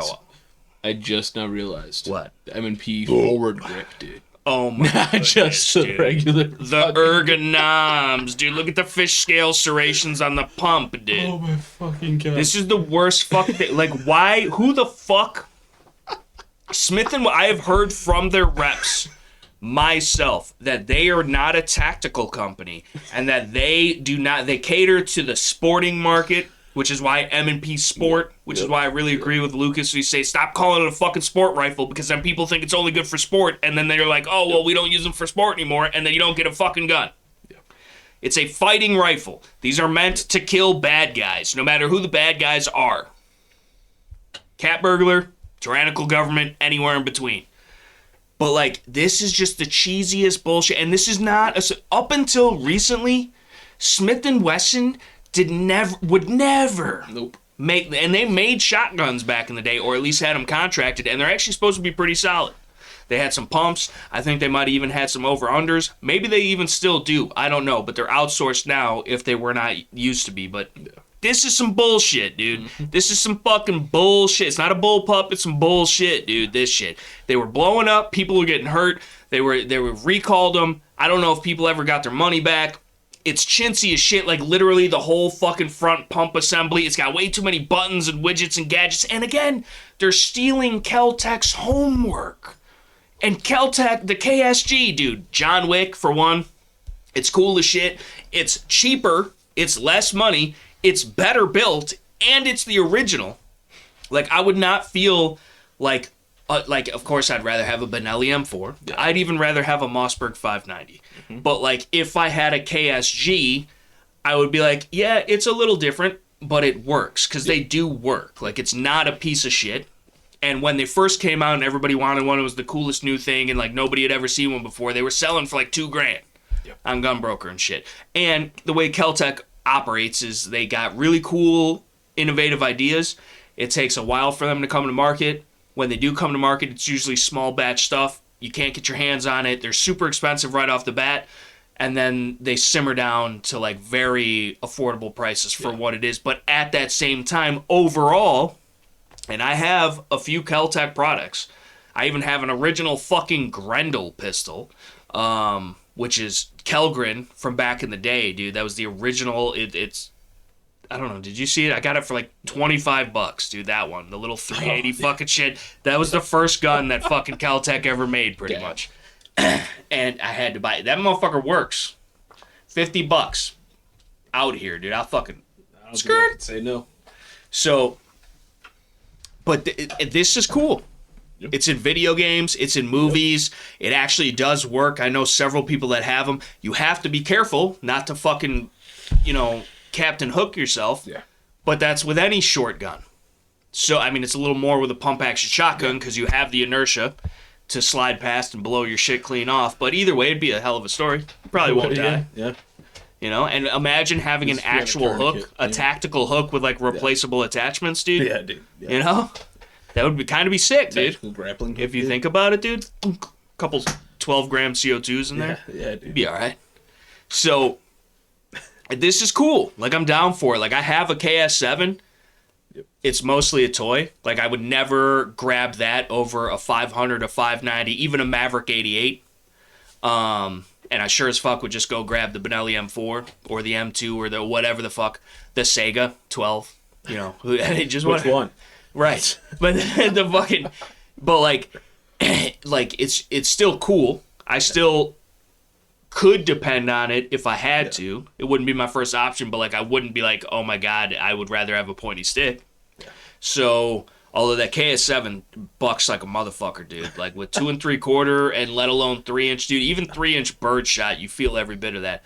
But buckshot or slugs out of that fucking KS7, dude, it's very light. It's like under 5 pounds, I think, or close to like being under 5 pounds. Like it's right, and you feel every bit of that. I'm surprised, and I haven't even shot it that much. I've shot it enough, but like I'm surprised at the fuck, because again, same thing. The bolts, there's just fucking, it's bolted together polymer, which is sketchy. Yeah. But I guess works, because all of Kel-Tec shit is mostly polymer. Yeah. And mostly bolted together. And it looks very shoddy. But the shit works, dude. I used to have one of these fucking things, the SU, but it was a 5.56, the SU-16 is what I had, the same gun. And this fucking, the handguard pops out into a bipod, and then fucking the stock stores extra mags or something, or folds or whatever the fuck. And like, it was a cool ass gun, dude. Took AR mags. I never had a malfunction with it. I used to shoot fucking hella steel case out of it. So like bolted together polymer. Right, bolted together pols, dude, other than the barrel and the bolt and whatever, like, and that's cool. It's cool because they're light and they're handy, and the fucking, that's cool. That looks like an old like fucking Ingram Mac 10 or whatever, the integrally suppressed. That's sick. And the fact, again, the shit folds up. It's super fucking small, but you still get full-size capabilities. Now, obviously, on an integrally suppressed gun like that, the barrel's rather short compared to the overall length, but, I mean, still, just the idea that it could take Glock mags, which no matter how popular the Shield or the M&Ps are, bolted together polymer. Right, bolted together polymer, and this is one of the best guns in Tarkov for the money. So, but I know people that have them in real life, and they shoot, and they're fine. Yeah. You know, again, it's nothing. I wouldn't want to have. I would much rather have my Wilson Combat Recon Tactical AR-10 than an RFB any day of the week. Especially at that price point. Any day, exactly. But they usually don't sell for that. They're a little bit less, you know. But still, even if it was this price, boys, the RDB, the 5.56 one, still, I'd rather have a Colt M4, even a base Colt M4 for $1,000. But at $1,000, I'd definitely be buying an RFB anyways. Right, but it's just a toy. I wouldn't fucking leave the house for the Mujahideen or the zombie apocalypse with a fucking RFB. Cool gun. This is when you have MP7 at home. This is the only option. Just all about the fucking space guns, bro. Yeah, dude. But I'm down for it, dude. I'm down for it. And look, go back. They even stole the fucking cocking fucking levers and put it on the go back to the Smith shit. They stole the little wing-eared fucking. Can you get a different angled picture of that? Those bastards, dude, like a top down or something. But these basically are little wings that stick out on either side, basically identically. They don't go through like on the Keltec, but they go around. It's got adjustable back straps, dude. That I want to see. Look at the spacer sleeves, dude. Those are high capacity mags, dude, right there, the 24 rounders. You do get a fucking little fucking bag with it, but it's got an M&P pistol trigger, which some could argue like is like, oh shit, was that tail inside, dude? I don't know. Because unsubscribe right now, dude, if that's that motherfucker. But you get a bag, bro. You get a bag, dude. But like, I would rather. It makes me want to buy Keltec products just to spite them. Got the KS7, dude. I would get the KSG 410, dude. What? When the fuck did that come out? Because that might be the coolest thing that they've ever made. How many does it hold, dude? It's not out yet. It says shipping Q3 2023. Dude, what does it say? What is this? It's slim, dude. It's light. How fucking light is that motherfucker? Hold on. No, it would be, dude. 5.4 pounds. All right, so the KSF's got to be a little bit heavier. Yeah. But still, 5 + 5 + 1, dude. It's a dual tube 410, bro. What? Sign That's me 5 + 5 up. + 1, 3-inch shells. So it's even more, dude. 2.5 inches, dude. We're used to that. Yeah. But the fucking trigger pull 5 pounds, length of pull 13.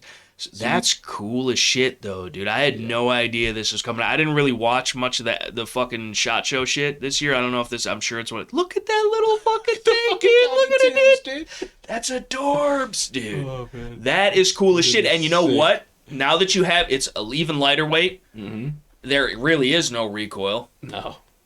And it's still more than lethal, especially in home defense situations or property defense situations. Buckshot, slug, birdshot.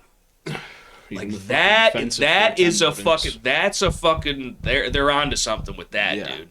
And even though it's bolted together plastic, in a 410, that motherfucker probably lasts forever. Yeah. So, like, that would be the perfect little fucking golf cart gun, ATV gun. You could probably fit it in a backpack halfway decently. We still haven't mentioned yet, but the Oregon magazine notice. Till further legal notice, we will prioritize and ship all magazine and firearm orders to Oregon. They don't let shit get banned. Fuck. They're prioritizing. Right, they're making sure they can get you these mags that are about to be illegal so you can have them and so you can keep them and not fucking register them or turn them into anybody. So respect the people and the companies that go the extra mile, dude. There's a bunch of...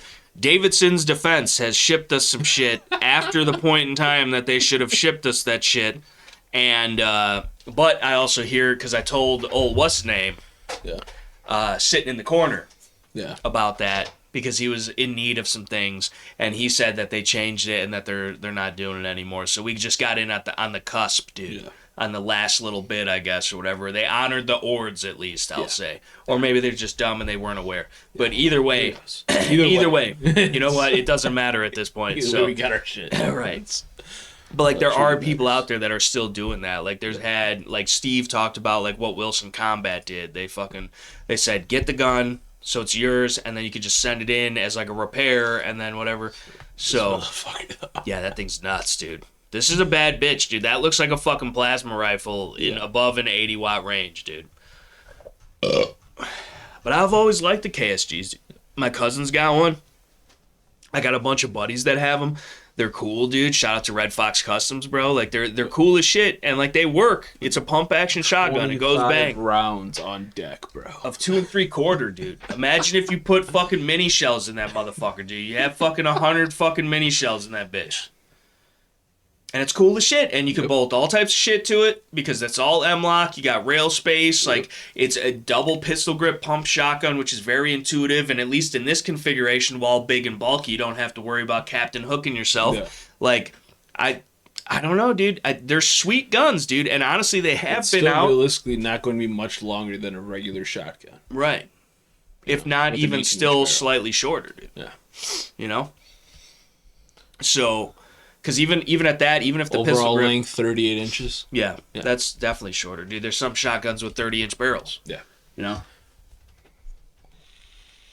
And this might have that because it's a bullpup, and the barrel starts all the way back here. Barrel length 30.5. Right. So you could still use this as a goose gun. You could. Yeah. You could. And what is it? The Alaska or fucking snow geese, the Canadian snow geese. There's like no bag limit. Yeah. You got all the shells in the world. Yeah. It's not a semi-auto. Take down the whole fucking flock, dude. That's what I'm saying, dude. Put a fucking EOTech on that bitch or something, like it's cheats. Yeah. You know? So. I'm pretty sure you still got magazine limits. No, not on. I forget what kind of goose it is, but like it's literally like you can shoot 50 of those motherfuckers. But either way, hunting, I think, wouldn't you still need plugs?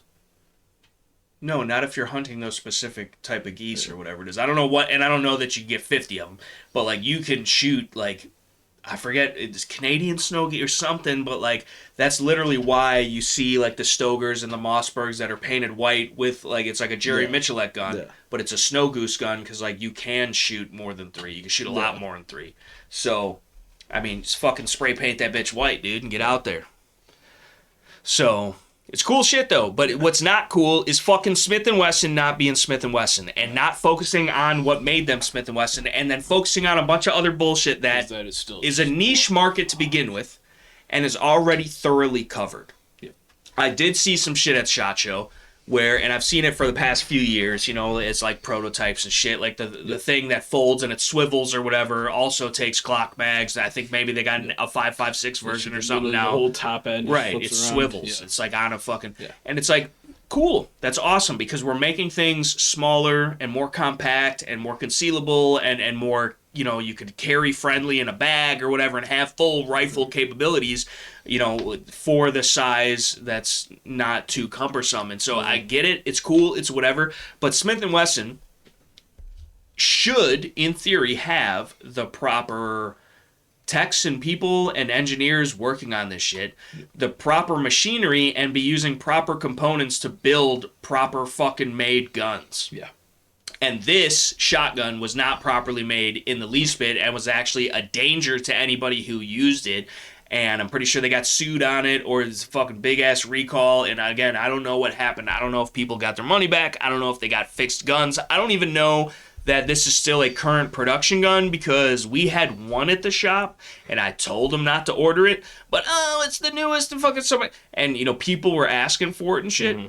But then nobody ever bought it. And it sat, and it sat, and it sat. And I'm pretty sure we had to give it away.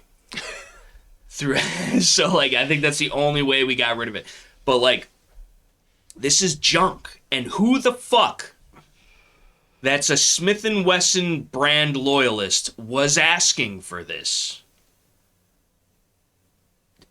Nobody should have been. No, and I don't think anybody was, dude. And if anything, if you were going to do some shit like this, and again, I'm not the CEO of Smith & Wesson. What do I know? I'm just a fucking idiot. But if you're going to do this, maybe do it like 10 years ago when the fucking KSG came out. Yeah. If you wanted, like, you're going to, oh, well, everybody's already got what they needed, so let's jump into that market. It's the same thing with the fucking new shit. Yep.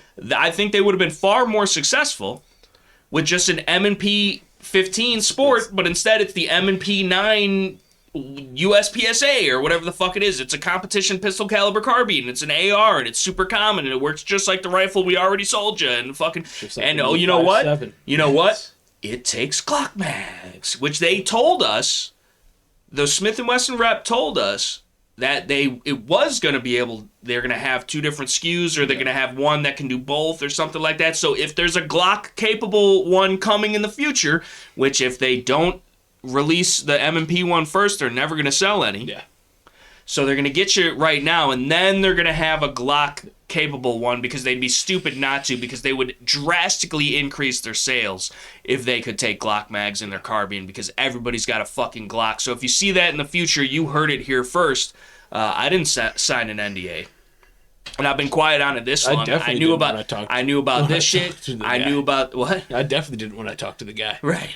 Were you there? Yeah. The fucking like. I don't even work there. Like, you tell me. Knew about the 5.7. I knew about the Glock 44. Remember that shit, dude? I was trolling them on Instagram, dude. They blocked me. They Glocked me with the block me, dude. Damn, bro. Got But like, blocked, dude. Yeah, did get Glock blocked, dude. What the fuck, man? I'm tired of looking at this garbage. Yeah, but This seriously, ain't it's much better, fucked. It's fucked up though, dude. This like, because for real, it'd be one thing if they're trying to branch off into different markets and maybe they're trying things out or whatever, and it's not working, and that's all well and good because you know that happens with a lot of people. But the fact that they're diverging money and attention and, you know, workforce and design element and whatever on this kind of shit that nobody's asking for, and even when they execute it, it's more poorly done than the original, which gets a bad rap just off the name behind it. But I would still much rather buy the actual Kel-Tec than the Smith & Wesson bullshit any day of the week, just out of principle, let alone it is made better, the Kel-Tec stuff I'm speaking on. And like, it's just, why, dude? And Smith & Wesson is not that company. Again, I've heard their reps tell me multiple times that they're not a tactical company, which is why they don't have high cap mags available for their pistols, and they don't have, and the only reason they have the 24 shot mag is for the carbine. Cops carry a fucking M&P on their hip. Right. They're not a tactical company. Most cops aren't that very tactical. That's true. They're terrible. Yeah. But not that tactical. They're supposed to be. I'm both. Yeah. But either way. So and shit like that, like I'm fine with M&Ps, I'm fine with shields, I'm fine with the Easies because I think that fills a great niche market for older people, inexperienced people, people with injuries that, you know, whatever, weak hand strength. It doesn't mean they don't have a Second Amendment. So that and nobody else is doing that. Yeah. Cool.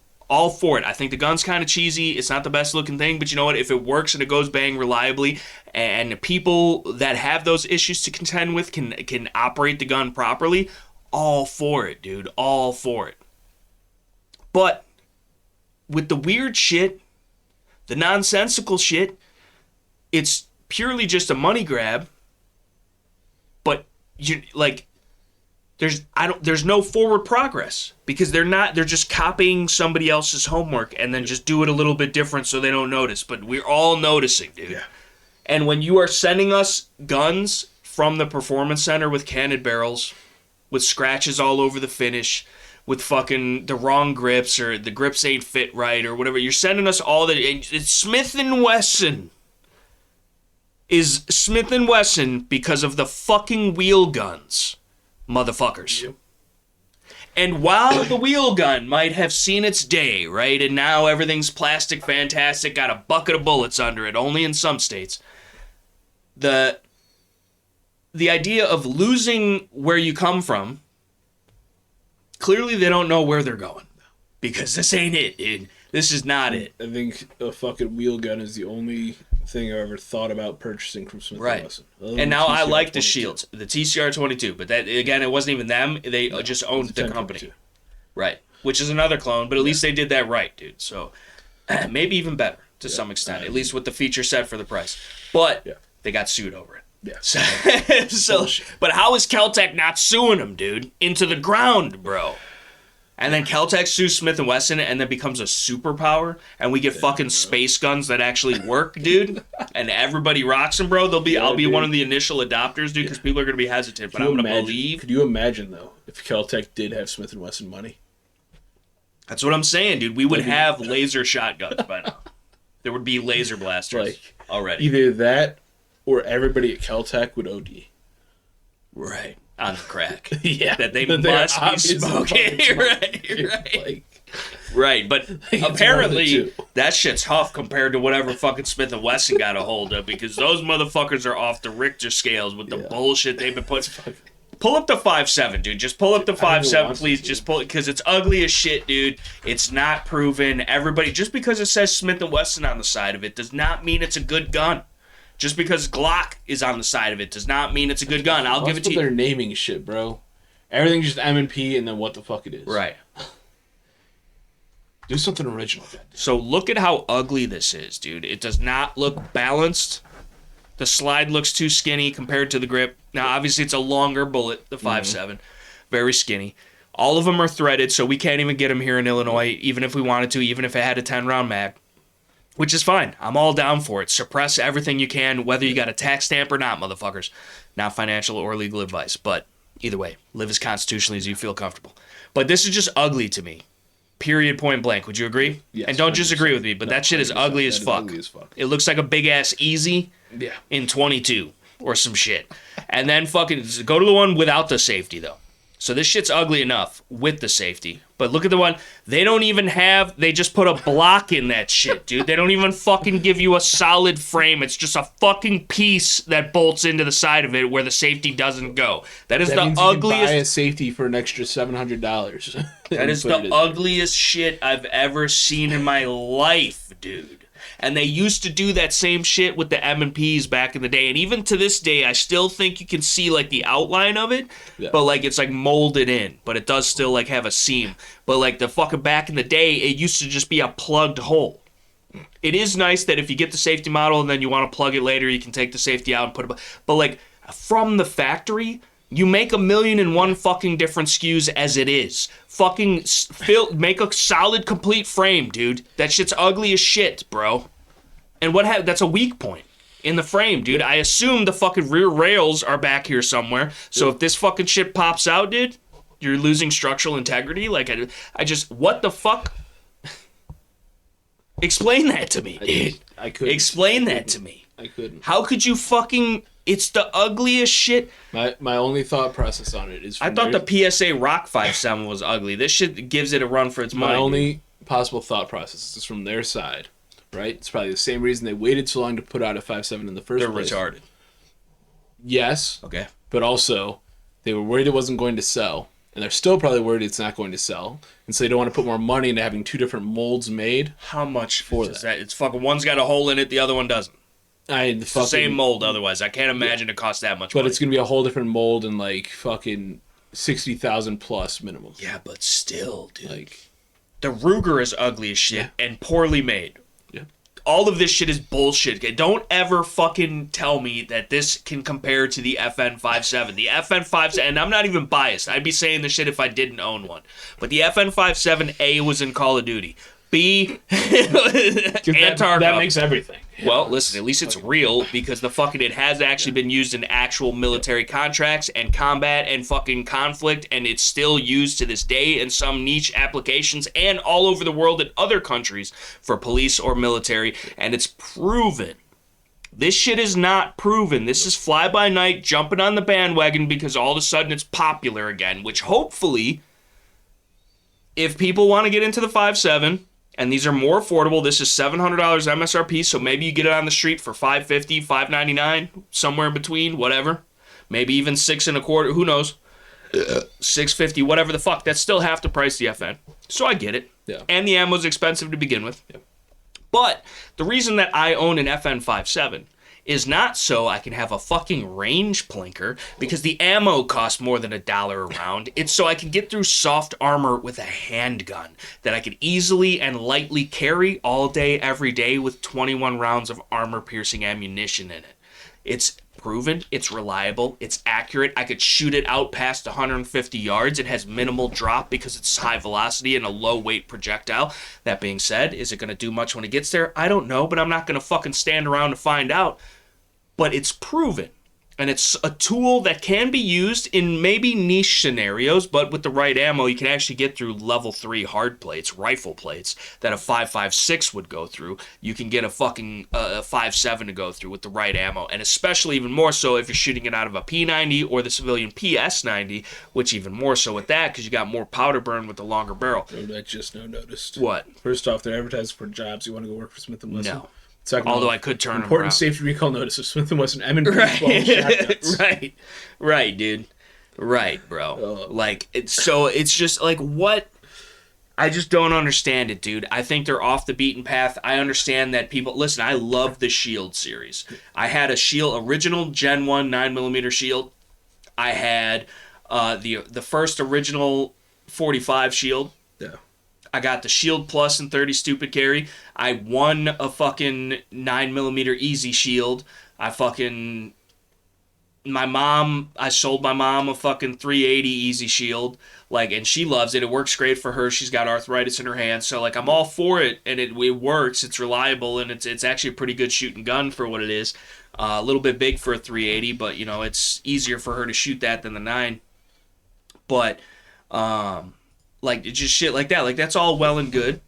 Even the double stack M&Ps, I never really liked them because the hinge trigger. I felt it mushy. I felt it a weak point. And when I'm actually shooting the gun, I could feel it squish, and I didn't like it. It didn't feel as solid. And technically, if that did snap, where that pin connects the trigger, and you wouldn't be able to articulate the safety, the trigger safety, you couldn't shoot that gun. And I always thought, you know, maybe niche scenario, but possible. Which I guess anything could break. But either way...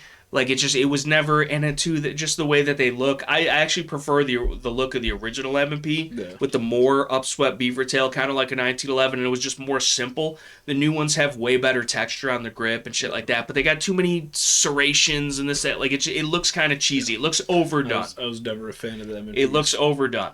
Never was. And it feels a little cheap. Yeah. And you see, like, on the polymers, like, on the... Like the polymer molds with like the lines and the seams, or like the little like things that are like flaking off and shit. Like you see more of that on M&Ps than you do a Glock. Yeah. Like Glocks are way more uniform. They're more simple, but at the same time they're nothing that they don't need to be. Yeah. And I feel like the M&P series of handguns is more than it needs to be. That being said, they're usually a little bit cheaper. Right now you can get a Shield Plus 9mm, which I still think to this day is the best out of the box micro compact carry gun overall. $449 at the shop that I work at. Cut for a red dot, steel night sights, flat face trigger, fucking just ready to go, dude. 10 and 13 shot magazine. You can pick yourself up a Harry's holster for it. Carry it appendix all day. You won't even feel it. It shoots great. It shoots bigger than it is. Better trigger. The best trigger, I would argue, out of the Socialist Armory Smellcat, the 43X, the fucking first their SIG, then their Sauer 365, which you'd be lucky if you don't have a dead trigger on one of those motherfuckers. But, you know, it's all about the S.T.P.P, dude. The S.T.P.P. Can we pull that up, dude? Pull that up, dude. What is it? What was it called? I think that's what it is. No, it's the H&K fucking... S.T.P.P. Is it, dude? I think that's what you said it was, dude. Or Dude. Something else? No, that's something else. RKS Surplus, dude. No, it might be this. It might be that. Click on that. Link's out of date. Oh shit, dude. Sent out. Well, you never know. But H&K, it's right there, dude. First micro compact, dude. Holy shit. 9cc. Yeah, dude. How the fuck is 9 hours ago, dude? Holy shit. The TFB TV. Fuck James Reeves, bro. Fuck that short wearing bastard. But yeah, bro. Honestly, it doesn't look that bad now that I'm looking at it from this angle. It looked a little different, and that's tiny, dude. Yeah.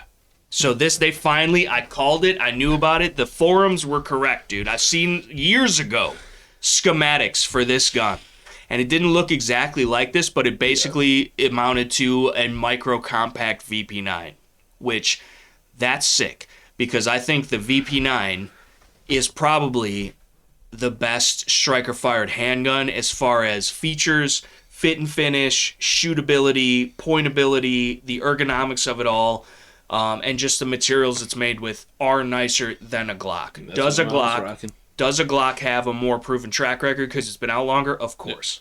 And does the Glock succeed in being a more simple gun?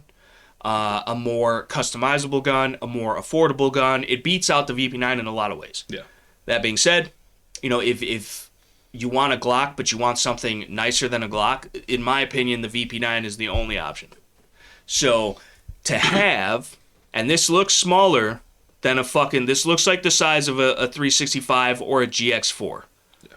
It's still got the little cocking wing serrations, which I actually like. Steel sights, probably photoluminescent, and then you get the night sight version with 3 mags, I'm sure. 10 rounds, it says, right? 10 rounds in a flush fit. And that looks like a tiny gun. That being said, from the way that the trigger looks, even though it's got the safety dingus, I still really like that it maintains the paddle mag release because it's flush to the frame. You don't have to worry about snagging or dragging it. And it looks like it's somewhat extended. I like using my trigger finger because if I'm off the trigger, I'm not shooting, I'm reloading, I should be off the trigger anyway, and I could use it without even breaking my grip. That looks like a pretty tiny gun, dude. And for 10 rounds, it's smaller than a 43X, which is what I carry every day. But again, shout out to T-Rex Arms. I paid for it, but it's good kit. 43X only holds 10 rounds. And with all the shit I bolted to it, it's bigger than a 48. So, but it shoots real nice.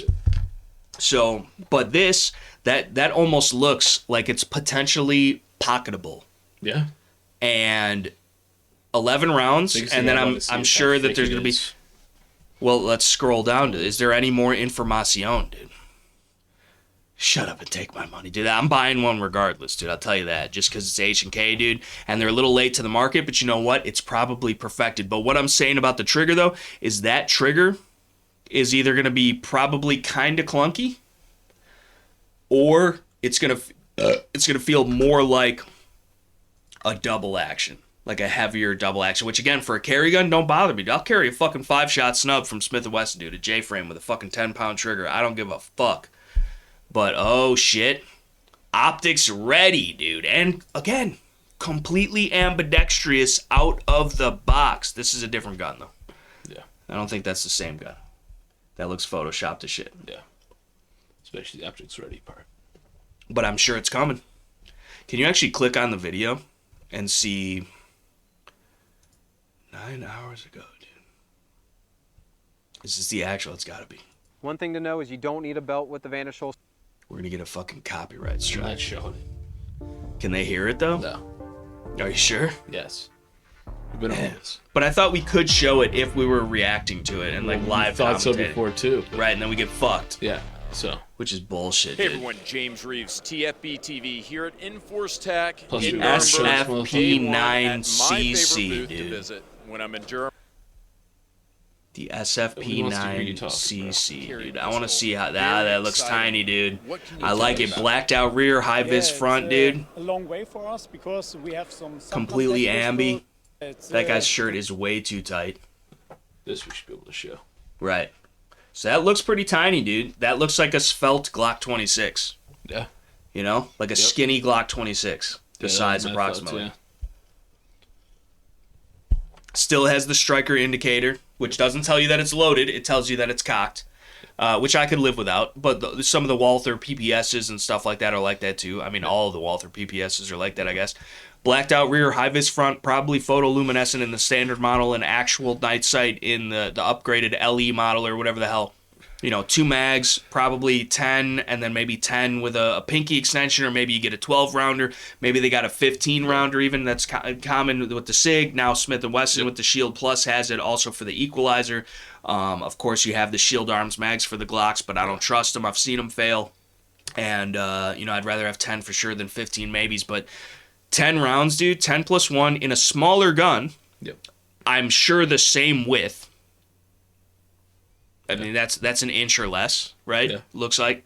So, which is basically the standard. And even if it is a little bit thicker, if it's still skinnier than a Glock 26, holds the same amount of rounds, has maybe even a better trigger, completely ambi controls out of the box, is made with cannon-grade steel barrels, and it's got a hostile environment finish, and it's got fucking space kraut magic, fucking polymer, and all this, like all the things that make HK what they are.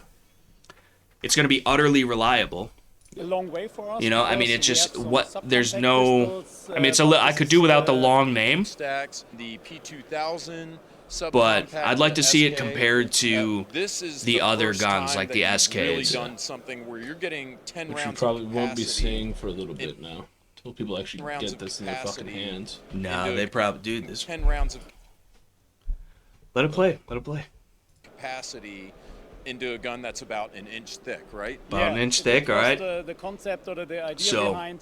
So we are well known. We do some of the SK variants, but for concealed carry, it was a little bit. I want to too- see it, too width. dude. That looks In this tiny, case, dude. We have, That looks complete tiny. It's new German concept. made. You We see the take proof marks? measurements, what the customer wants, what the customer needs. in That's this, sick, dude. Small gun. So Get it- same that's a safety tiny features, gun, dude. Functionality and That's so a on. tiny gun, Same bro. concept in a very small pistol. I'm all And I about see it. a lot of design cues shared with the VP9. That's what I like about this. It even has the little cocking wings in the Yeah. back. You've got That's a tiny gun, the dude. striker indicator, like the cocked striker indicator That's there sick, in the back. dude. It looks a lot like the VP9, and I think if you Dude. already carry the VP9, if you're a VP9 It's gonna be person, $1,000. you're going to but I'm gonna look buy at it. this as an attractive option Yeah, for click on concealed it. carry. Click on it there. Whatever That's- what are they talking about there? And you're also well trained. I'm well trained on the pedal version, and we have some. Okay. models, Oh, also so they're with gonna do a pedals, so B we model, have which is the pedal. Americanized And button. you're also If you're buying well-trained at HK appearing on firearms, camera. people, You've you done a need the great lever. job. It's actually Seriously, better, in Hans, my I opinion, at really least for appreciate HK you being- firearms. It's so The hard to get ergonomics, people. come you to, can't beat it. You you get come used to it a lot enforce quicker than tech. you think. It's a But that's German cool thing, as I shit, guess. dude. It's really hard That's to get cool as people on shit because camera, they've so been it's talking about that on the super forums for like a hot minute. Like, oh, it's coming out, and just like every year Glock's coming out with a 1911 or fucking Glock. Glock actually did finally make an AR, dude, but we can't get it. Even in Illinois, like you can't get it anywhere in the country, but especially not Illinois, apparently. But and it probably won't ever be released for civilian sales. You know, I mean, they're dumb not to. They'd make oodles and noodles of bucks, but they already do because everybody fucking people are still running out, chomping at the bit to buy a Glock 47 when like the 17's been on the shelf the whole time. Yeah. So either way, How many people are buying a Glock 44? right. Right, there's still people buying the Glock 44 though, even though it was a piece of shit. They have since fixed it, I would assume, because like I haven't seen any issues with them lately, and I haven't heard about anything. And like people do be shooting the shit out of them. I know a few people that come to the range regularly and just pound rounds through 'em, and it's a good little trainer for a Glock 19. You're not getting the same recoil management. You're not getting, it's not exactly the same trigger press. It's not the same weight. Back there, bro. Right, dude. It's equivocally the same thing. Yeah. The same amount of recoil. Yeah. But and that's even cheaper to shoot. Although when you factor in the prices of the CO2, I don't know. I don't know. else, man? But either way, like that's cool as shit, dude. The S.F.P. 9cc. So I don't know what that stands for. Sub-frame, maybe? Subcompact frame, pistol 9, concealed. I don't fucking know. It sounds redundant. But either way, What was it they were fucking calling an SFP9 before, dude? What is that? it looked like just a regular VP9. But that could just be from people. So HK SFP9. So it looks like a regular VP9, but maybe a little bit smaller. That actually looks more like a Glock 19 size than the 17 size variant that we 15 get. rounds Yeah. in the mag. Right. Looks like more of an abbreviated slide too, like a shorter slide, maybe like a VP9X almost, where like it's a short slide, a 19 size slide with the full size frame. Because originally, they were 15 rounders. And then everybody complained that, hey, in the same size mag, we can get 17 with a Glock or with a whatever. And then HK started producing 17-round mags. But originally, the VP9 and the P30, the full-size variants, were 15 rounds, much like a Beretta or a SIG 226, where you can fit an 18-rounder flush fit, but from the factory, and the proven mags, the mags that have been to war, were 15-rounders. And that does add to, like, the spring life and the tension, and, like, it's not as crammed in there. So, like, but now we have better springs and whatever the fuck it is. So, but yeah, dude, it's fucking H&K, dude, does it again, bro. You know what I would think would be even cooler is if there was like a P30 or like a P2000 that size that was just double action only LEM, but like light LEM. So like you wouldn't even have to worry about having extra controls hanging off the side of it, but it was still a micro compact size because really nobody makes a micro compact hammer fired gun. It's true. I mean, there's the P2000 SK, there's the P30 SK, there's that kind of shit, but it's still the size of a Glock 26, if not a little chunkier, and you've got the controls hanging off the side of it. Socialist Armory makes the XDE, which is a single stack, but it's got a super high bore axis and it's a big gun, even though it's narrow. Nobody really else makes double action or double single action hammer-fired micro compact guns, and I think that Anymore. Right. But like, I think that they're missing a market in today's day and age. Because even still, with how advanced concealed carry has become and with all the new people concealed carrying, still everybody wants a safety. Everybody wants a fucking whatever because they don't trust themselves. Mini Sig 1911s. Right, dude. Right. Or the Kimber ones or the whatever. Like, the Rock Island makes one. But everybody wants a safety because they're worried about, apparently they don't trust themselves. No. Which is fucked up. I wouldn't trust most of them either. Right. But. Well, like, you should, like, if you're carrying a gun, you should be carrying it properly, in a proper holster, regardless of how you're carrying it. If you throw it in the pocket, it still needs to be in a pocket holster. A lot of people don't fuck. A lot of people will fuck. There's ladies that throw a handgun, a striker-fired handgun loaded into their purse, just loose. Yep. And how a fucking tube of lipstick or a fucking eyeshadow pencil or whatever the fuck a tampon has not gotten in that fucking trigger guard and squeezed one off into somebody's fucking femoral is beyond me, but we see it all the time. And At least my mom bought the Raven Right. concealment holster. Right. For her VP9. Which is all you need. Cover the fucking trigger guard, dude, no matter how you're carrying that bitch. But either way, and even if the gun has manual safeties, yeah, it might be somewhat of a buffer, but that shit could get bumped off just as easily as it's bumped on. Yep. So, either way. But I like that, the best thing that I like about it is that it's brand new. Maybe a little bit late to the game. Yeah. But you know why it's probably late to the game? Is because they took all the time, learned all the lessons that everybody had to fucking figure out, and it's going to be perfect out of the box. Yep. It's not going to need another reiteration or a Gen 2. It's not going to get a recall like a 365 or a 320. It's just going to fucking work. And you know what? It's probably going to be $1,000. It's probably going to be $800, which is going to be more than a 43. It's going to be more than all of them. The 365, unless you're buying the macro, or some kind of custom shop bullshit, which is not custom at all. Everybody gets the same fucking gun. They just paint the trigger gold. Well, they don't paint it. It's a titanium nitride. But either way, the fucking, you know what I'm saying. It does nothing differently. It does nothing different. Well, titanium nitride is a good finish, but, like, it doesn't do anything. It's still the same fucking gun. They're just charging you more for some bullshit that you don't need. It's still trash. No, yes, of course. So any plastic SIG pistol other than an SP 2022 or a SIG P250 is trash. Period. But, that's sick, dude. 226 or nothing. Right. I would accept a 228, 232, a 225, any of the P series pistols, other than the 320 or the 365. Any other P series pistol, which is all of them. Those are the only two. Fuck them. They're garbage. But, like, it's cool. It really is cool to see. Could you imagine a micro compact LEM USP? That would be the coolest fucking thing. I'd buy 2 of them because I'd have to save Queen one. You get a micro mini GG&G rail adapt for a fucking for an XC1 or some shit, dude. Are you kidding me? That would be the coolest fucking little fucking pocket rocket that existed, dude. But, like, it's cool to see this. I'm gonna buy one regardless, just because I'm a huge H&K fan. They make awesome guns. They're made well. They're utterly reliable. And, again, I think it's going to be a great entry into the market. And much like most HK guns, like, if you know, you know. And you don't have to be explained why it costs more money. But, like, entering into the market, dude, again, it might not be the prettiest thing. It doesn't even look as good as a VP9 SK, in my opinion. But that being said, it's smaller. If it has a halfway decent trigger, if it's HK reliable, if it's got that same, you could sweat dick on it all day finish and it'll never show a speck of rust. If like just I'd figure out a way to rust it. I don't know, dude. I honestly don't know that you could rust an H&K. I've never seen a rusted H&K pistol. If there ever were somebody to have a rusted H&K, it'd be me. I've never seen one.